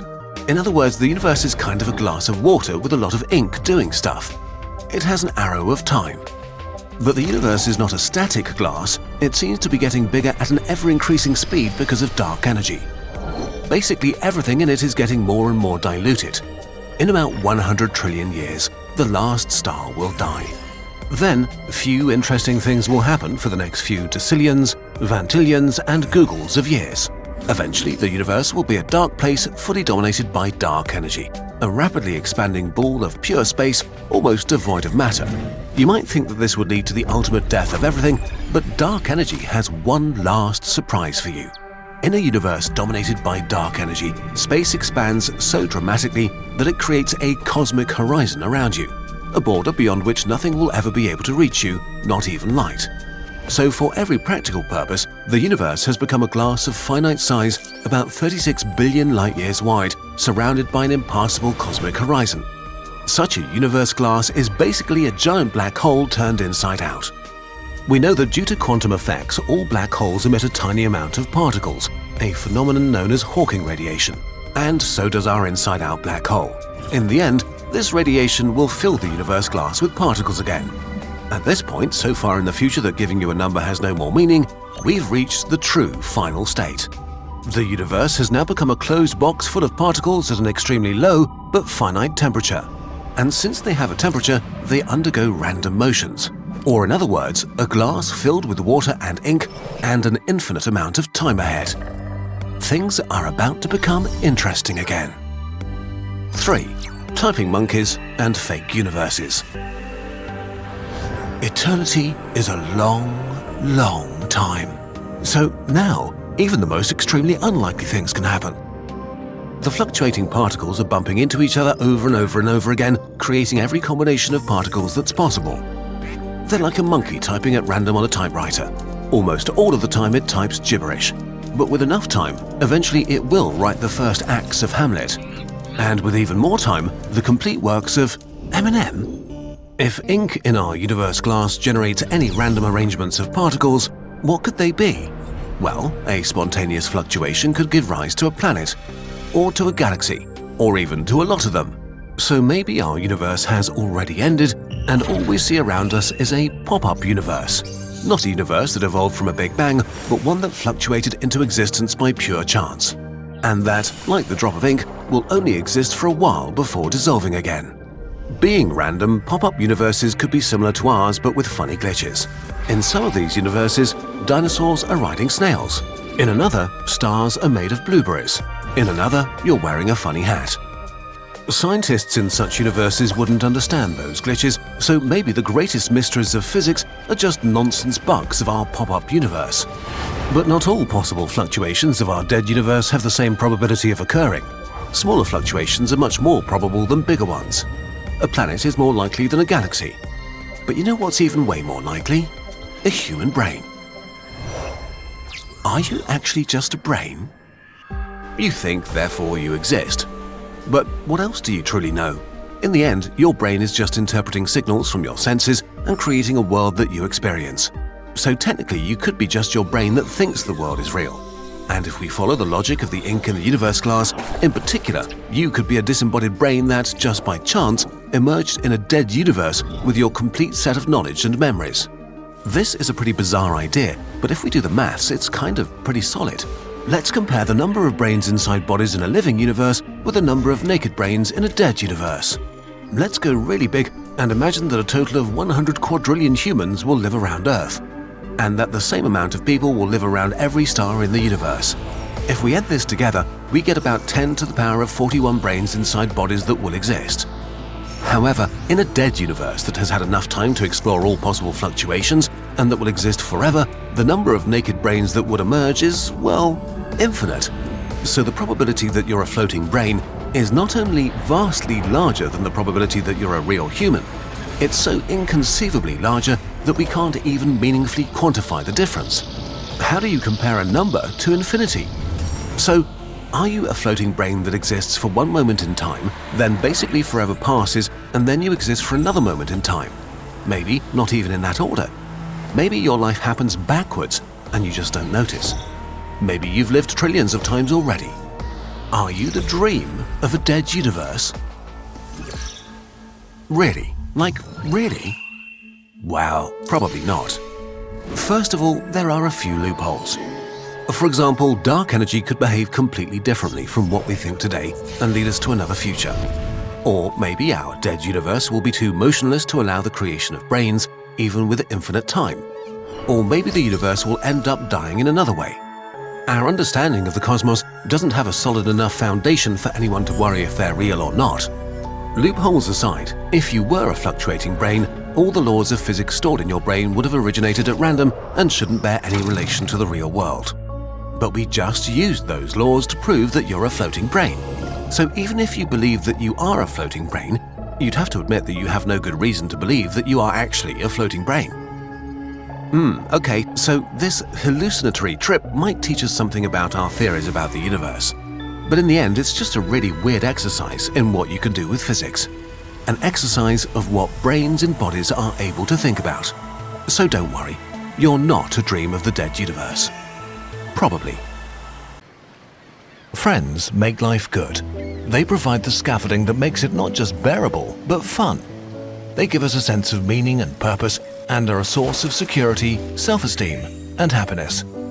Almost nothing predicts how happy you will be as how connected you feel, and a lack of social connection is associated with a number of diseases and a shorter life.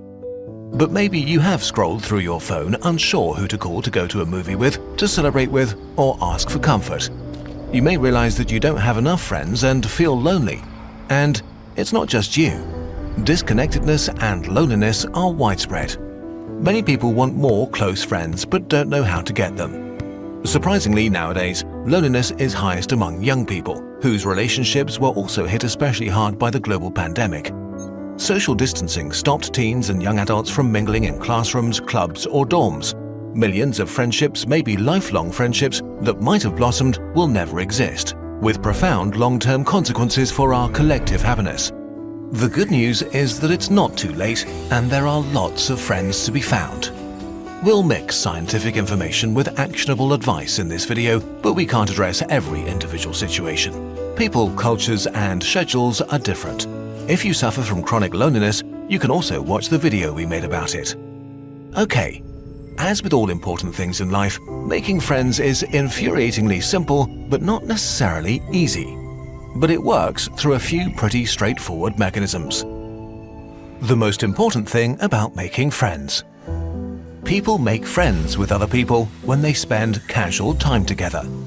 This is how our ancestors formed their relationships, because humans lived in small, close-knit communities in which options for making friends were limited, so we just formed good relationships with the people who were around us. This is why it's so easy to form new friendships in school and university. Society locks you and your peers in a building for several years. You share similar activities, but more importantly, similar schedules. Overlapping and fluctuating social circles form, naturally giving you regular FaceTime and shared experiences with many different people. Time to find others with similar worldviews or senses of humor. Proximity can be more important than similar interests. One study found that in student dormitories, the distance between rooms was the strongest friendship predictor. Living closer together meant a higher chance of becoming friends. Another study showed that being physically present in a class a lot without saying a word makes others more sympathetic to you. So the most important principle of making friends is to regularly spend time with people in the real world.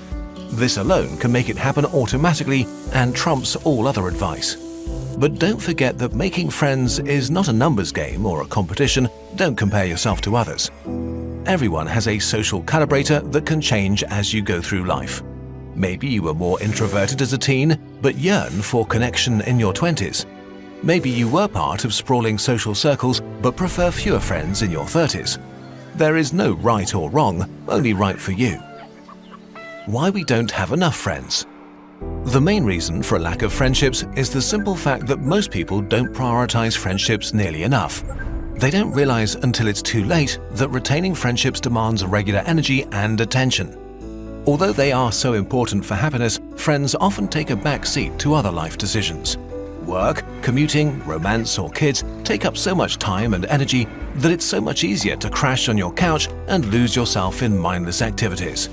Especially as an adult, going for a bike ride, getting dinner, or visiting a hobby store takes much more mental effort and commitment than it did after school, when time ran slower and energy and curiosity were abundant. But it's not just adults who are too busy for friends. The average American teenager spends more time on TikTok every day than socializing at parties, events, or on the phone with friends combined. Established friendships don't require the same time investment as early friendships to keep up, but they do require some commitment. As life distracts you, it's easy to skip out on checking in when a friend goes through exciting or depressing times. And so many friendships fade for lack of attention, often by accident. Which is extra tragic because there is never only one person losing a friend, it's always at least two. Another thing that makes many people vulnerable is the way friendship networks are structured. The friendship paradox is the phenomenon that on average, most people have fewer friends than their friends, which makes sense since you're more likely to be friends with someone who has many friends than with someone who has few. Rather than being densely interconnected, friend networks are often built around central hubs. So if central people disappear from your life, this can deprive you of many connections at once. And it can lead to a distorted self-perception that you are less popular than others, although you are perfectly average. It can get worse quickly with big life events. Maybe you move for school, work, or love and are left without social networks. Or you had a breakup that left you with a smaller part of the formerly shared social pie. The reasons why you find yourself with less connection than you want are as diverse as people, but the underlying cause is almost always time. There is no shortcut. To make new friends and retain friendships, you have to prioritize relationships, spend time with people in real life, and make them feel that you care. So take a look at yourself and rebalance what you spend your life doing. How to make new friends. Studies have shown that new friendships can develop quite quickly, weeks after you meet someone. But it takes a few months for a casual friendship to become a close relationship, with the biggest impediment being time invested and the quality of your interactions.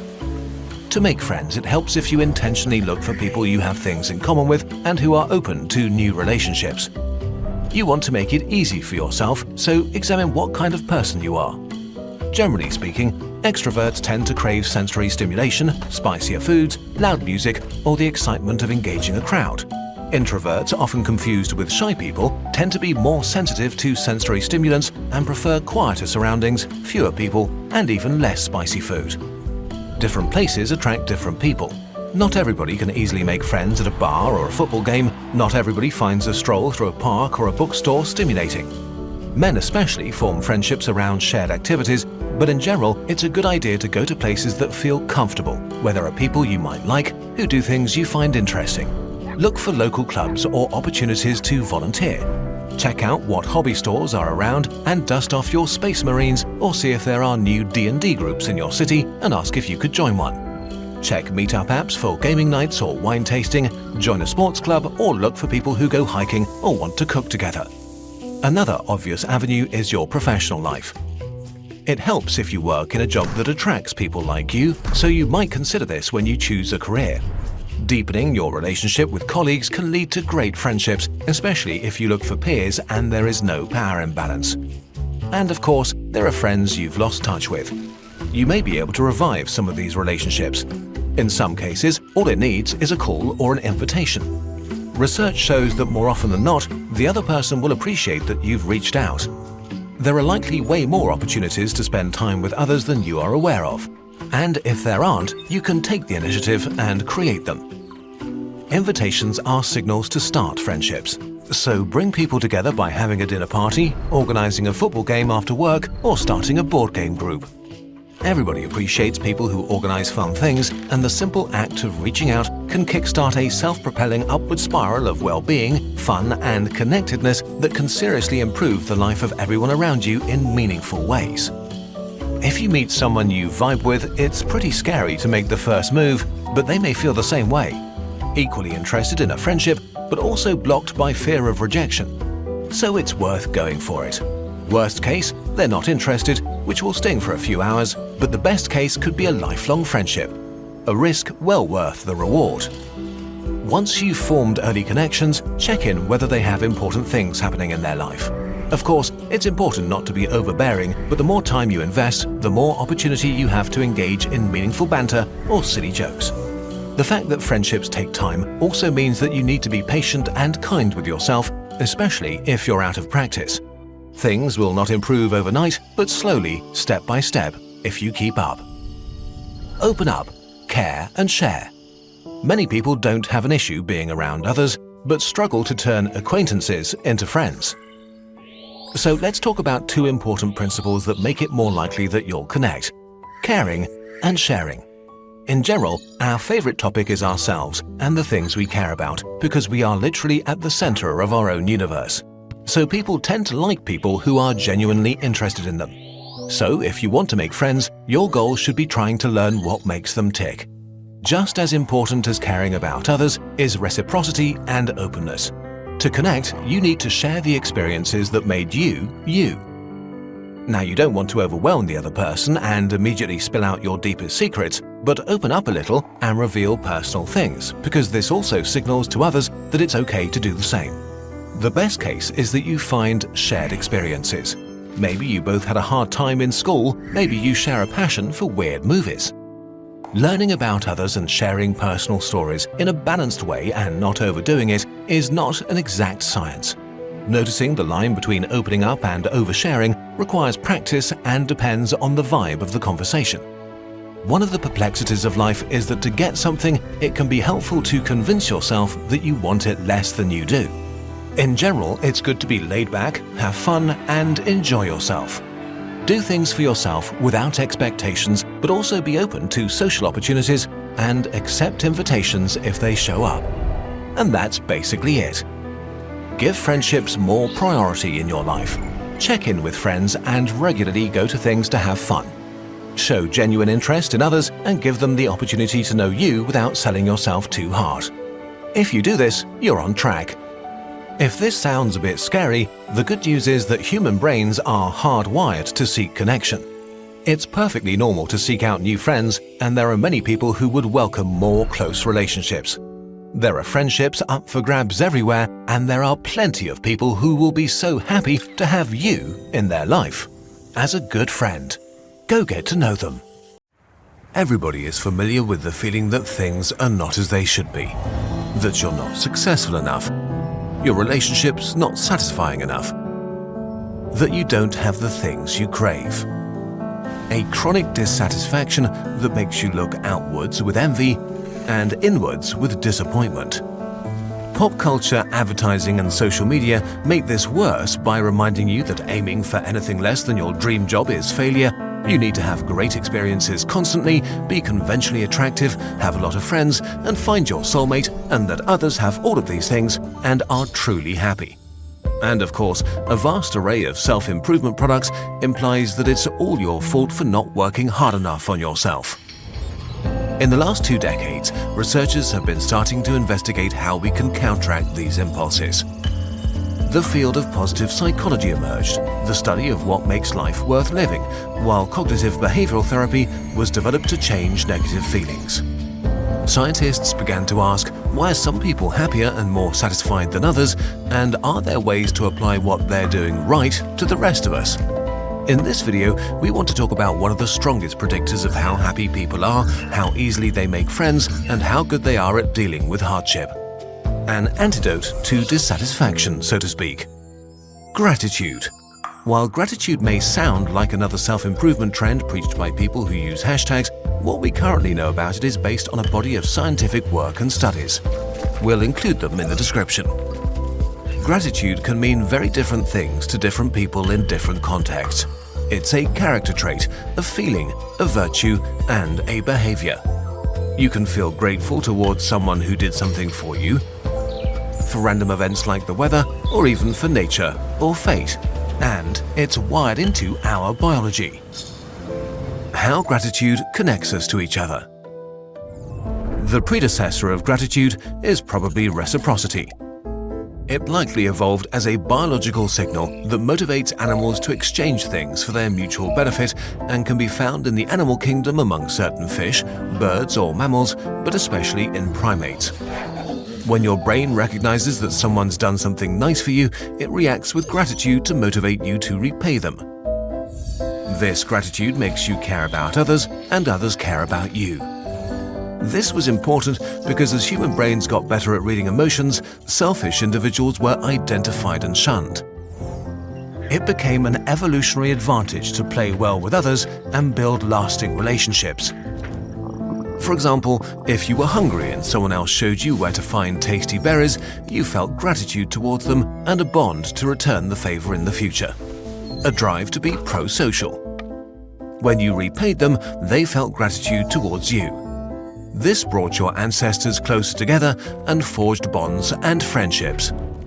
So early forms of gratitude were biological mechanisms that modified your behavior towards cooperation, which helped humans to dominate Earth. But over time, gratitude became more than just an impulse to play fair. The consequences of gratitude. Scientists found that gratitude stimulates the pathways in your brain involved in feelings of reward, forming social bonds, and interpreting others' intentions. It also makes it easier to save and retrieve positive memories. Even more, gratitude directly counteracts negative feelings and traits like envy and social comparison, narcissism, cynicism, and materialism. As a consequence, people who are grateful no matter what for tend to be happier and more satisfied. They have better relationships, an easier time making friends. They sleep better, tend to suffer less from depression, addiction, and burnout, and are better at dealing with traumatic events. In a way, gratitude makes it less likely that you'll fall into one of the psychological traps modern life has set for you. For example, gratitude measurably counters the tendency to forget and downplay positive events. If you work long and hard for something, actually getting it can feel daft and empty. You can find yourself emotionally back where you started and try to achieve the next biggest thing, looking for that satisfaction instead of being satisfied with yourself. Or imagine being lonely and wanting to have more friends. You actually might have someone or even multiple people who want to hang out, but you might feel that this is not enough, that you're a loser and feel bad about yourself. So you might turn down their attempts to hang out and become more lonely. If you feel grateful for your relationships instead, you might accept invitations or even take the initiative. The more often you risk opening up, the higher the chance of solidifying relationships and meeting new people. In the best case, gratitude can trigger a feedback loop. Positive feelings lead to more pro-social behavior, which leads to more positive social experiences that cause more positive feelings. This is a common experience after serious hardship, like chemotherapy, for example. Life can feel amazing after a crisis is over. The smallest things can be bottomless sources of joy, from being able to taste to just sitting in the sun or chatting with a friend. Objectively, your life is the same or maybe even slightly worse than before, but your brain compares your present experiences with the times when life was bad and reacts with gratitude. So, in a nutshell, gratitude refocuses your attention towards the good things you have. And the consequences of this shift are better feelings and more positive experiences. While it is great to know these things, is there actually a way for you to feel more of it? How to make your brain more grateful. The ability to experience more or less gratitude is not equally distributed. You have what's known as trait gratitude that determines how much you are able to feel it. It depends on your genetics, personality, and culture. This discovery made scientists wonder if they could design exercises that change your trait gratitude and lead to more happiness. Let's start with important caveats. It's not yet entirely clear to what degree gratitude can be trained or how long the effects last. There are no magic pills for happiness. Life is complicated. On some days it feels like you're in control of yourself, and on others you feel like you're not. And this is okay. Also, sometimes pursuing happiness can make you more unhappy if you put too much pressure on yourself. Gratitude should also not be seen as a solution to depression or a substitute for professional help. It can only be a piece of the puzzle. It's not the solution to the puzzle itself. The easiest gratitude exercise, with the most solid research behind it, is gratitude journaling. It means sitting down for a few minutes, 1 to 3 times a week, and writing down 5 to 10 things you're grateful for. It might feel weird at first, so start simply. Can you feel grateful for a little thing, like how great coffee is or that someone was kind to you? Can you appreciate something someone else did for you? Can you reflect on which things or people you would miss if they were gone and be grateful that they're in your life? We're all different, so you'll know what works for you. And that's it really. It feels almost insulting, like things shouldn't be that simple. But in numerous studies, the participants reported more happiness and a higher general life satisfaction after doing this practice for a few weeks. And even more, studies have found changes in brain activity some months after they ended. Practicing gratitude may be a real way to reprogram yourself. This research shows that your emotions are not fixed. In the end, How you experience life is a representation of what you believe about it. If you attack your core beliefs about yourself and your life, you can change your thoughts and feelings, which automatically changes your behavior. It's pretty mind-blowing that something as simple as self-reflection can hack the pathways in our brain to fight dissatisfaction. And if this is no reason to be more optimistic, what is? Being a human is hard, but it doesn't need to be as hard. And if you actively look, you might find that your life is much better than you thought. Imagine someone coming into your kitchen and taking a few tools, a pan, and your garbage. Then they bury everything in the woods. 12,000 years later, an archaeologist is trying to figure out who you were, what was important to you, what video games you played, what you believed in, and what informed your decisions. Because you happened to live during a remarkable time in human history. The planetary revolution, when humanity transitioned, becoming a multi-planetary species. In that time, our numbers would explode by orders of magnitude. Our technology and standard of living would improve to levels previously thought impossible, and our self-conception would change forever. And all the future archaeologist has to learn about is your junk in the woods. While we can only hope that this will be someone's problem in 12,000 years, we have the same problem today. We're trying to reconstruct a revolution that took place 12,000 years ago.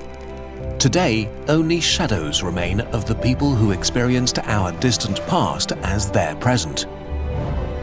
What remains from our past? We can look at our present in crispy 4K in color and sound. 3 generations ago, the world was just black and white. One more generation and we see the world through blurred photographs. Further back, paintings and texts become our main way of experiencing the past. A mere 20 generations before us today, every written word had to be copied by hand, and reports became more scarce and less reliable. The first historian lived a mere 100 generations ago. Before him, there are only epics and legends, and dead kings bragging on pieces of stone. 250 generations ago, there are only fragments left in the ground and images stripped of their original meaning.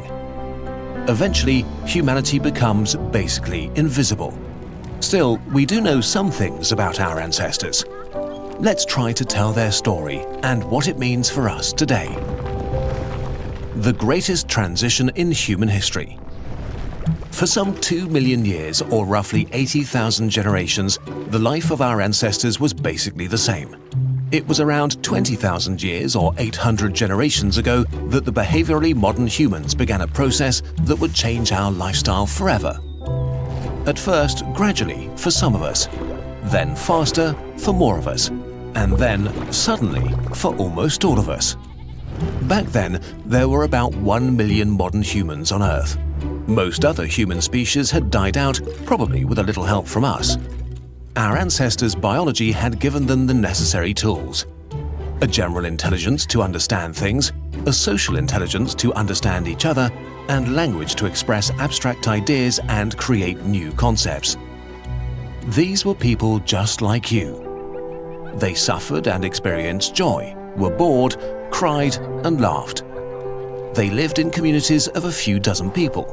They controlled fire and had tools made from wood, stone, and bone, told stories, mourned their dead, and created art. They traded with other tribes, from obsidian to shellfish. Some hunted big game and were very mobile, others relied more on plants they collected, and others mostly stayed in one area with an abundance of seafood. This was the common state of humanity for most of our history, until a slow transition, step by step, turned into a revolution. Step by step. The first solid evidence for this stems from the Jordan Valley, where our ancestors collected wild wheat more than 20,000 years ago. They noticed that seeds in the ground made more plants the next year. If they put good ones in one place, the next year they had more of the good ones. This was a great supplement to hunting and gathering. You could prepare some crops, return next year, build a temporary settlement, and have a secure food supply. Our ancestors used these bonus crops to bake the first bread and brew the first beer. With every generation, they gathered deeper knowledge about the plants and animals around them and how to manipulate them to their advantage. But there was a lot to learn. Very slowly, from generation to generation, pockets of knowledge expanded and were passed along to be expanded again. This early agriculture started to drastically reduce the space our ancestors needed to feed one individual, which made it possible to stay in one place longer. Around 12,000 years ago, these little pieces of progress had reached a critical mass. Most of the calories we consume today stem from about 15 different founder crops that humans began to domesticate in earnest in the next few thousand years. What we call the agricultural revolution was not a thing that began suddenly one day. It was a slow process driven by small groups over many generations. Eventually, gradual change gave rise to a new era.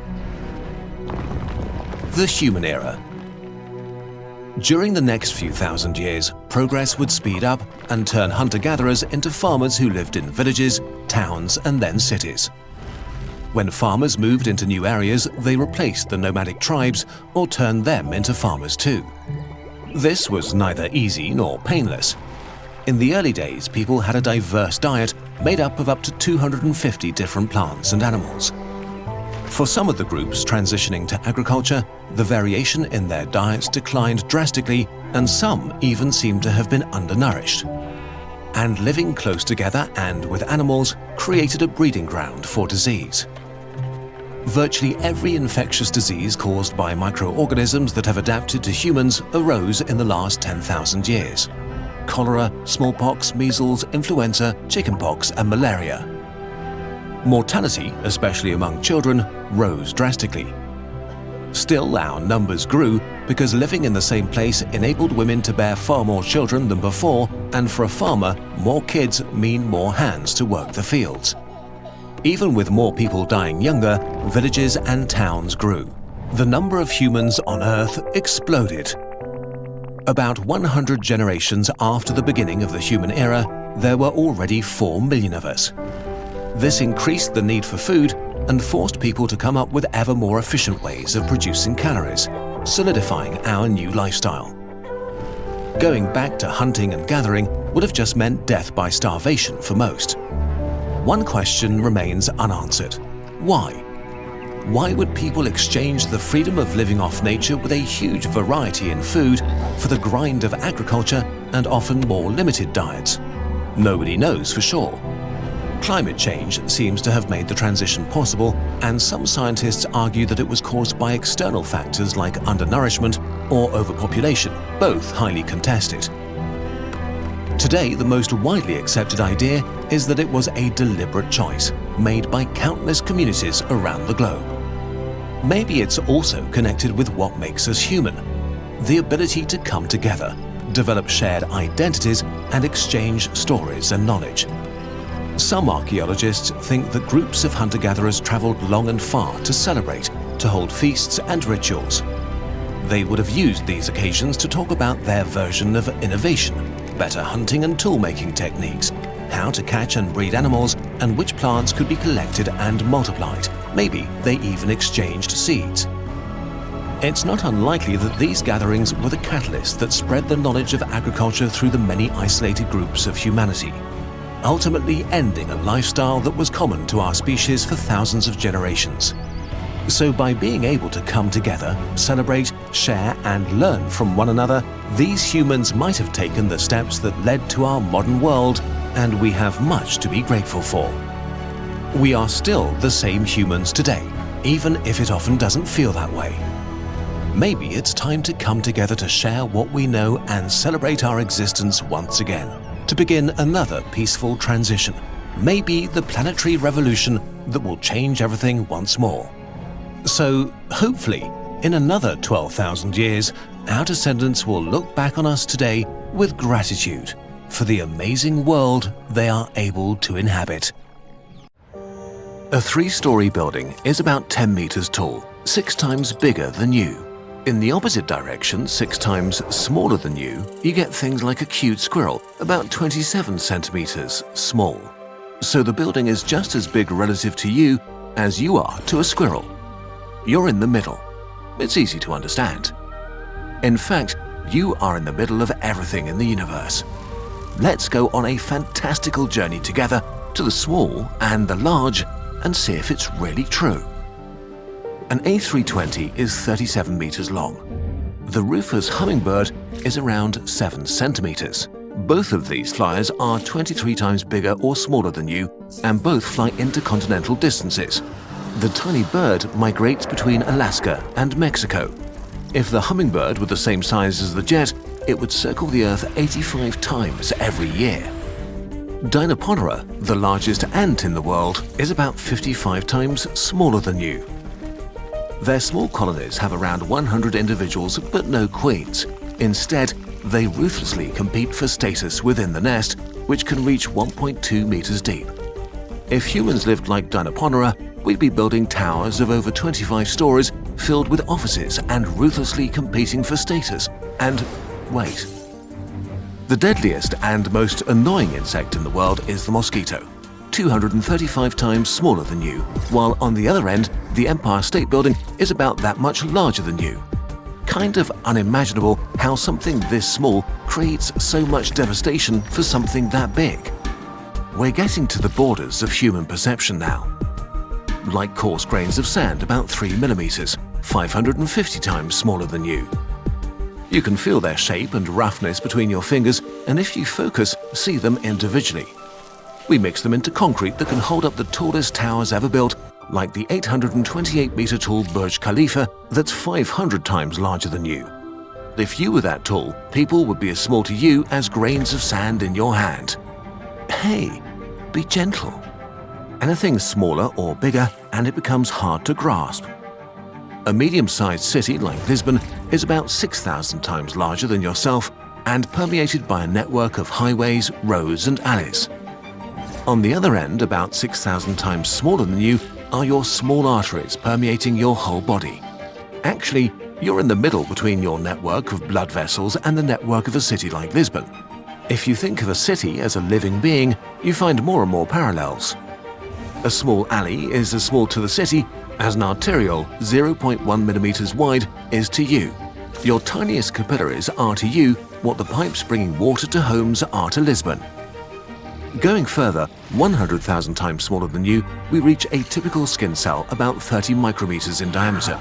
A neutrophil is half as big, and one of your red blood cells is merely 7 micrometers.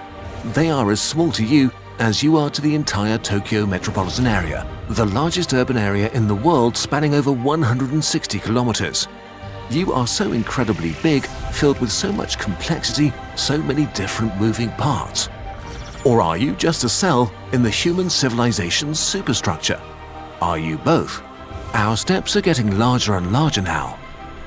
Germany is around 875 kilometers from north to south and the 4th biggest agricultural exporter in the world. Rhizobia is a nitrogen-fixing bacteria up to 3 micrometers long, and without it, that sort of agricultural production is impossible. So we have a country and a bacterium depending on each other, and you are in the middle, both being roughly 550,000 times larger or smaller than you. What about the whole Earth? It's about 12,700 kilometers in diameter, about 7.7 billion times larger than you. On the other side of the scale is Corynebacterium, as little as 0.3 micrometers across, living on your skin and eyes along with 100 billion other bacteria, more than 10 times more than there are humans on Earth. Again, you're in the center, right in the middle of something so large that our civilization is a mere scratch on its surface, and something so small and numerous you never notice its presence even as it touches you. Does that make you feel small or big? From here on out, your brain is breaking a bit. 4 times wider than Earth is Neptune, a cold blue gas giant 49,500 kilometers wide. The largest planet, though, is Jupiter, 140,000 kilometers in diameter. A titanic abyss shrouded in terrible winds. You could drop Earth whole into its depths and it would simply vanish. On the opposite scale, we find the deadly West Nile virus, 50 nanometers in diameter. Or one step down, the spike proteins on a coronavirus that open up cells for its RNA payload. They are as small to you as you are to the planet Jupiter. You are in the middle between gigantic planets and the world of viruses. These tiny things. So deadly.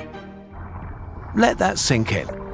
A tiny virus is taking over and killing lung cells up to 500 times larger than itself with the help of a tiny protein weapon. That's like you trying to kill a giant the size of the Burj Khalifa with a screwdriver. But the real boss of the solar system is the Sun. 10 times bigger than Jupiter, a billion times larger than you, controlling all the planets and source of all energy that drives life. A billion times smaller than you, clearly the boss of our body, is a DNA strand containing all the information making your life possible.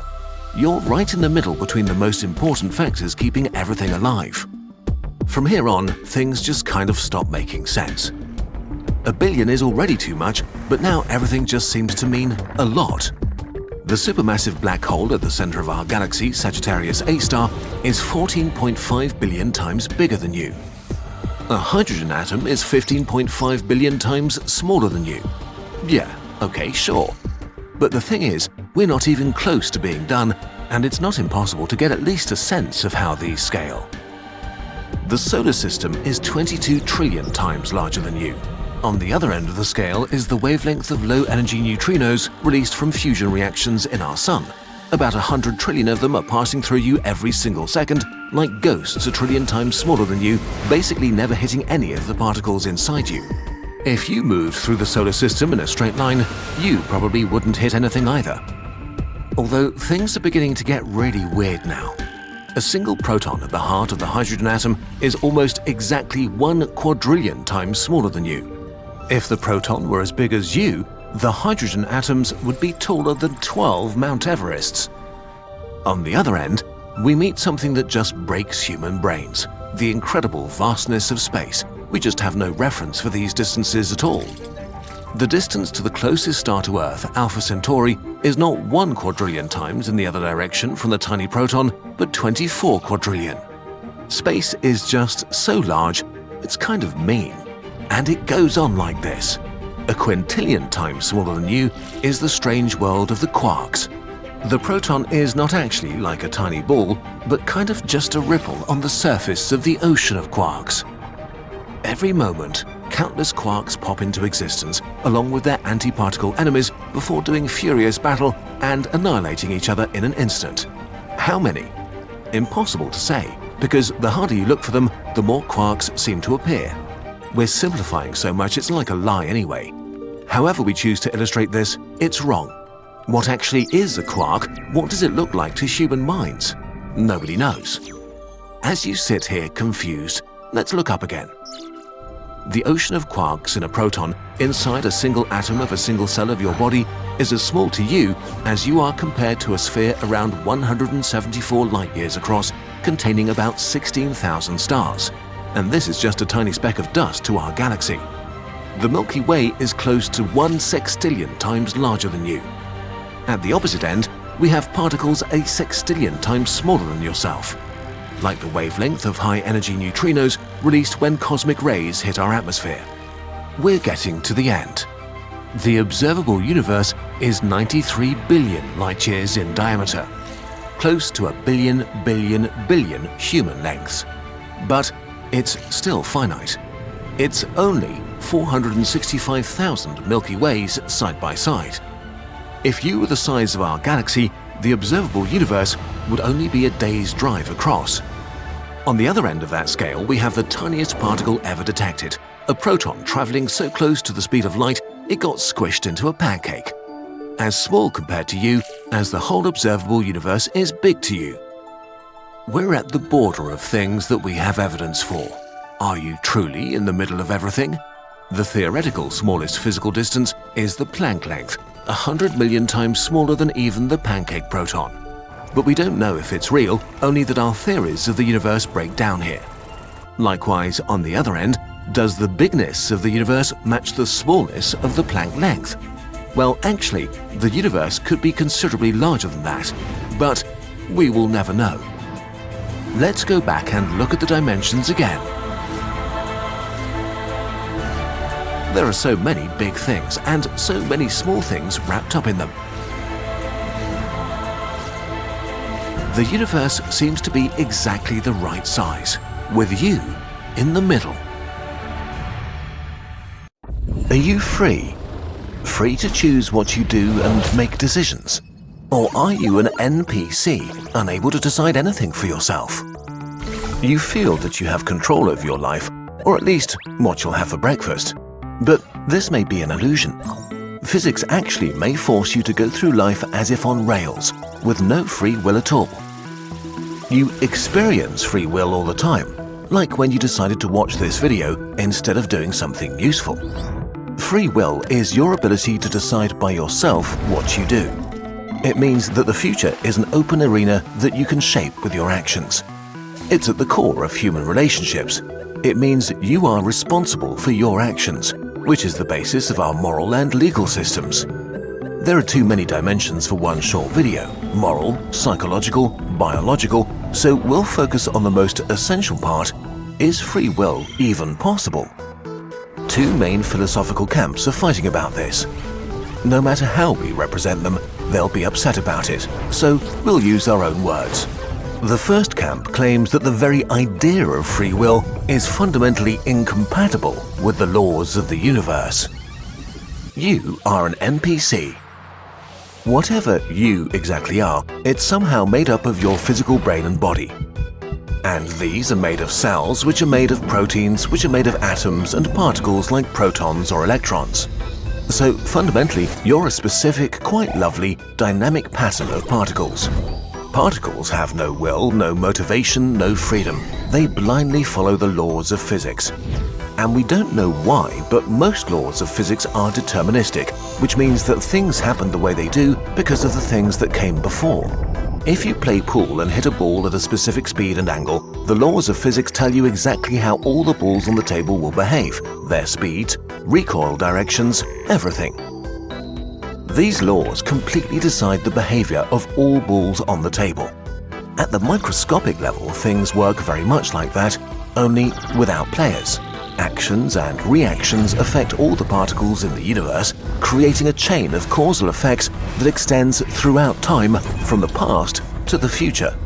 Things happen, making other things happen.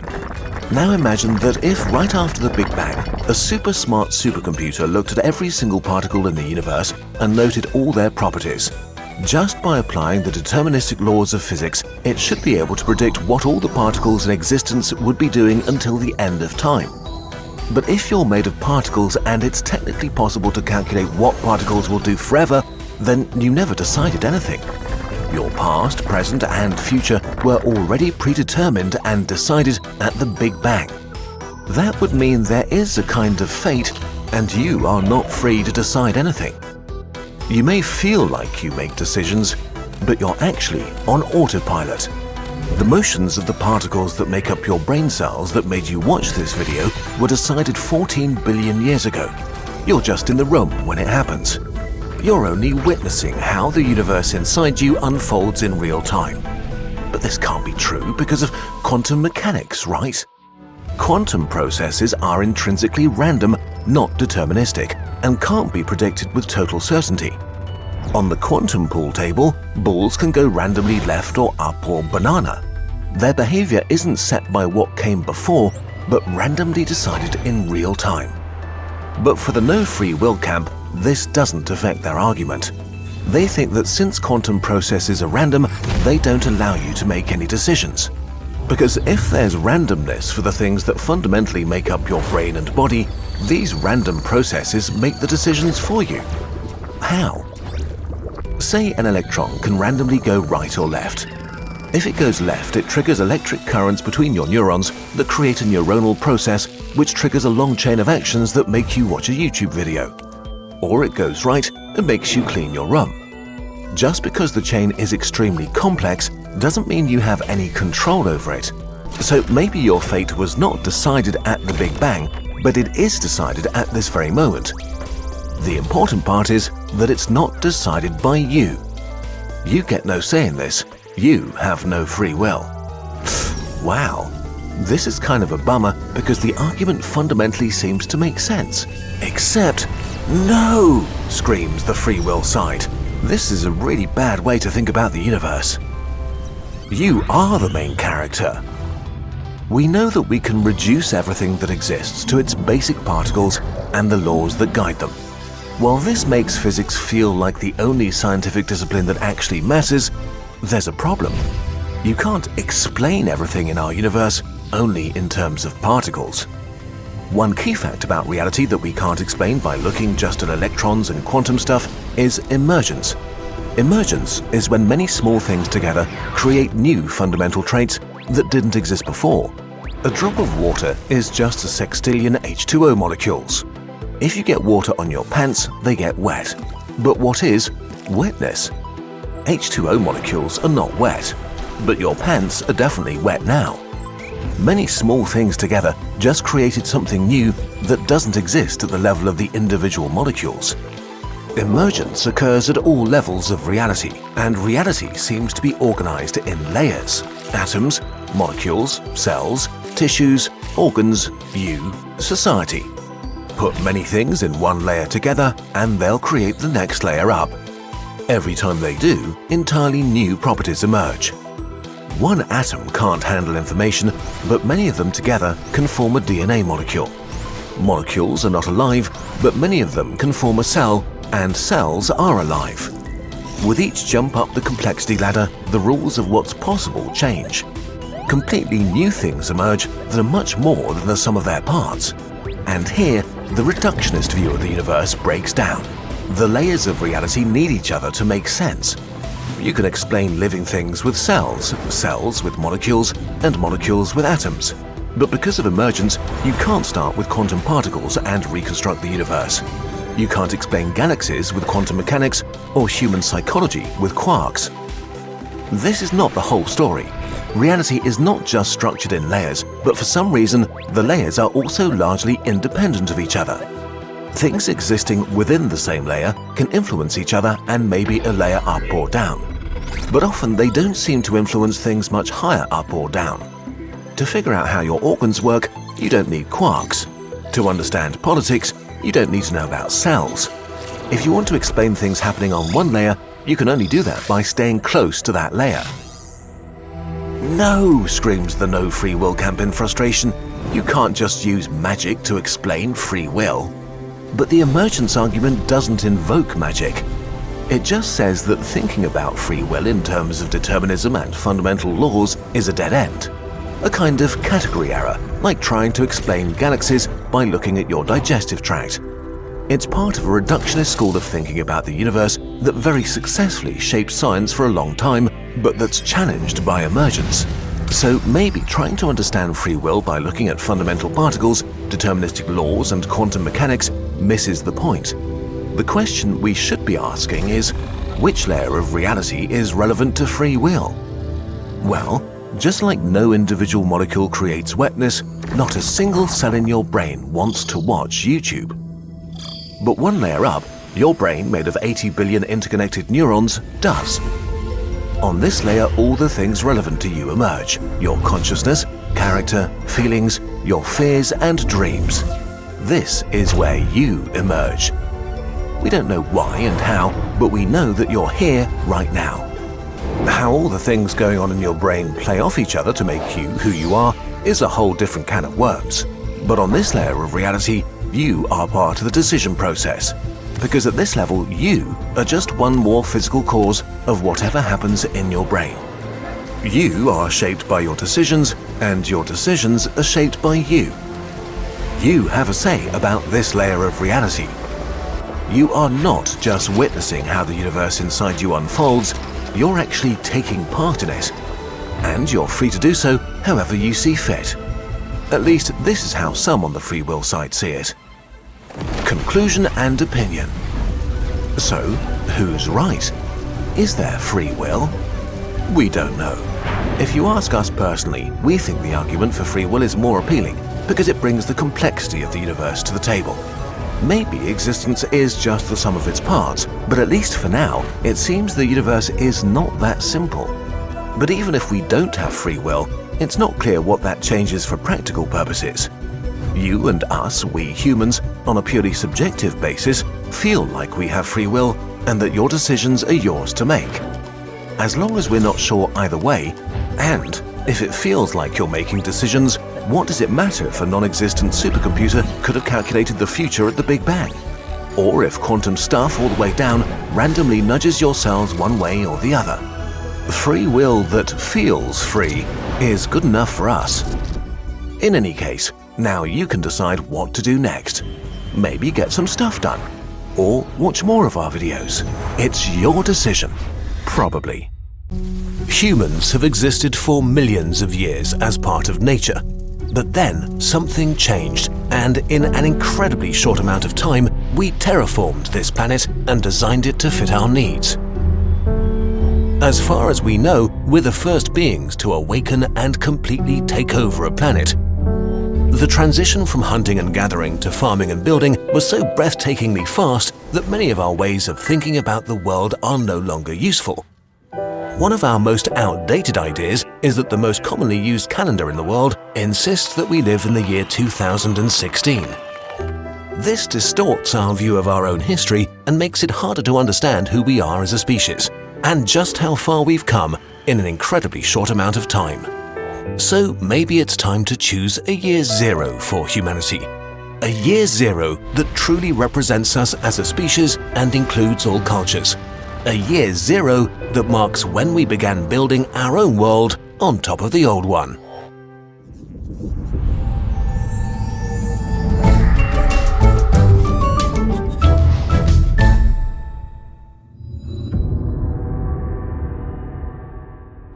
"12,000 years ago, hundreds of humans came together in the hills of southern Anatolia. They were hunters and gatherers without knowledge of agriculture or metalworking. All they had were tools made of stone and wood. But they built humanity's first big construction project, 7,000 years before the pyramids were built in Egypt. Spread over 300 meters, our ancestors erected circles of massive stone pillars, each of them up to 6 meters high and 40 tons in weight, decorated with artful pictograms and stone carvings of animals and mythical creatures. We have no idea how they were able to do this. It was probably a project of epic scale for the Stone Age, requiring a level of organization we didn't know early humans were capable of until we found this site. So, why did they build it? The most popular theory is that this was the first temple of humanity, dedicated to long-forgotten gods. We only know that this construction project, the first of its kind, marks the beginning of a new era. It's in this area, around that time, that humans truly began to build their own world, which would make it a fitting milestone in our history for the start of our calendar. This moment in time is so distinct that scientist Cesare Emiliani proposed that humanity should switch to what he called the Holocene calendar by adding 10,000 years to our current Gregorian calendar. We don't need to change our well-established days and months, and religious calendars could stay the same as well. But for all official purposes, our current year would be the year 12,016 of the human era. This would drastically alter how we think about history and how it feels. Let's take a very brief look and move through our new history from our new year zero. 12,000 years ago saw the beginning of the first construction project, kicking off our history. It would be in use for about 2,000 years. It took nearly a millennium until Jericho, probably the first city on Earth, was founded in the year 1000 after the start of the human era. Progress was still very, very slow at this point. Over the next 1,000 years, more and more permanent settlements appeared around the world, and more plants and animals were domesticated as agriculture spread. Evidence for trade over thousands of kilometers has been found from this period. Around 5 million humans were alive at this point in history, fewer than live in London today. Technology advanced constantly at a slow pace. Pottery became widespread.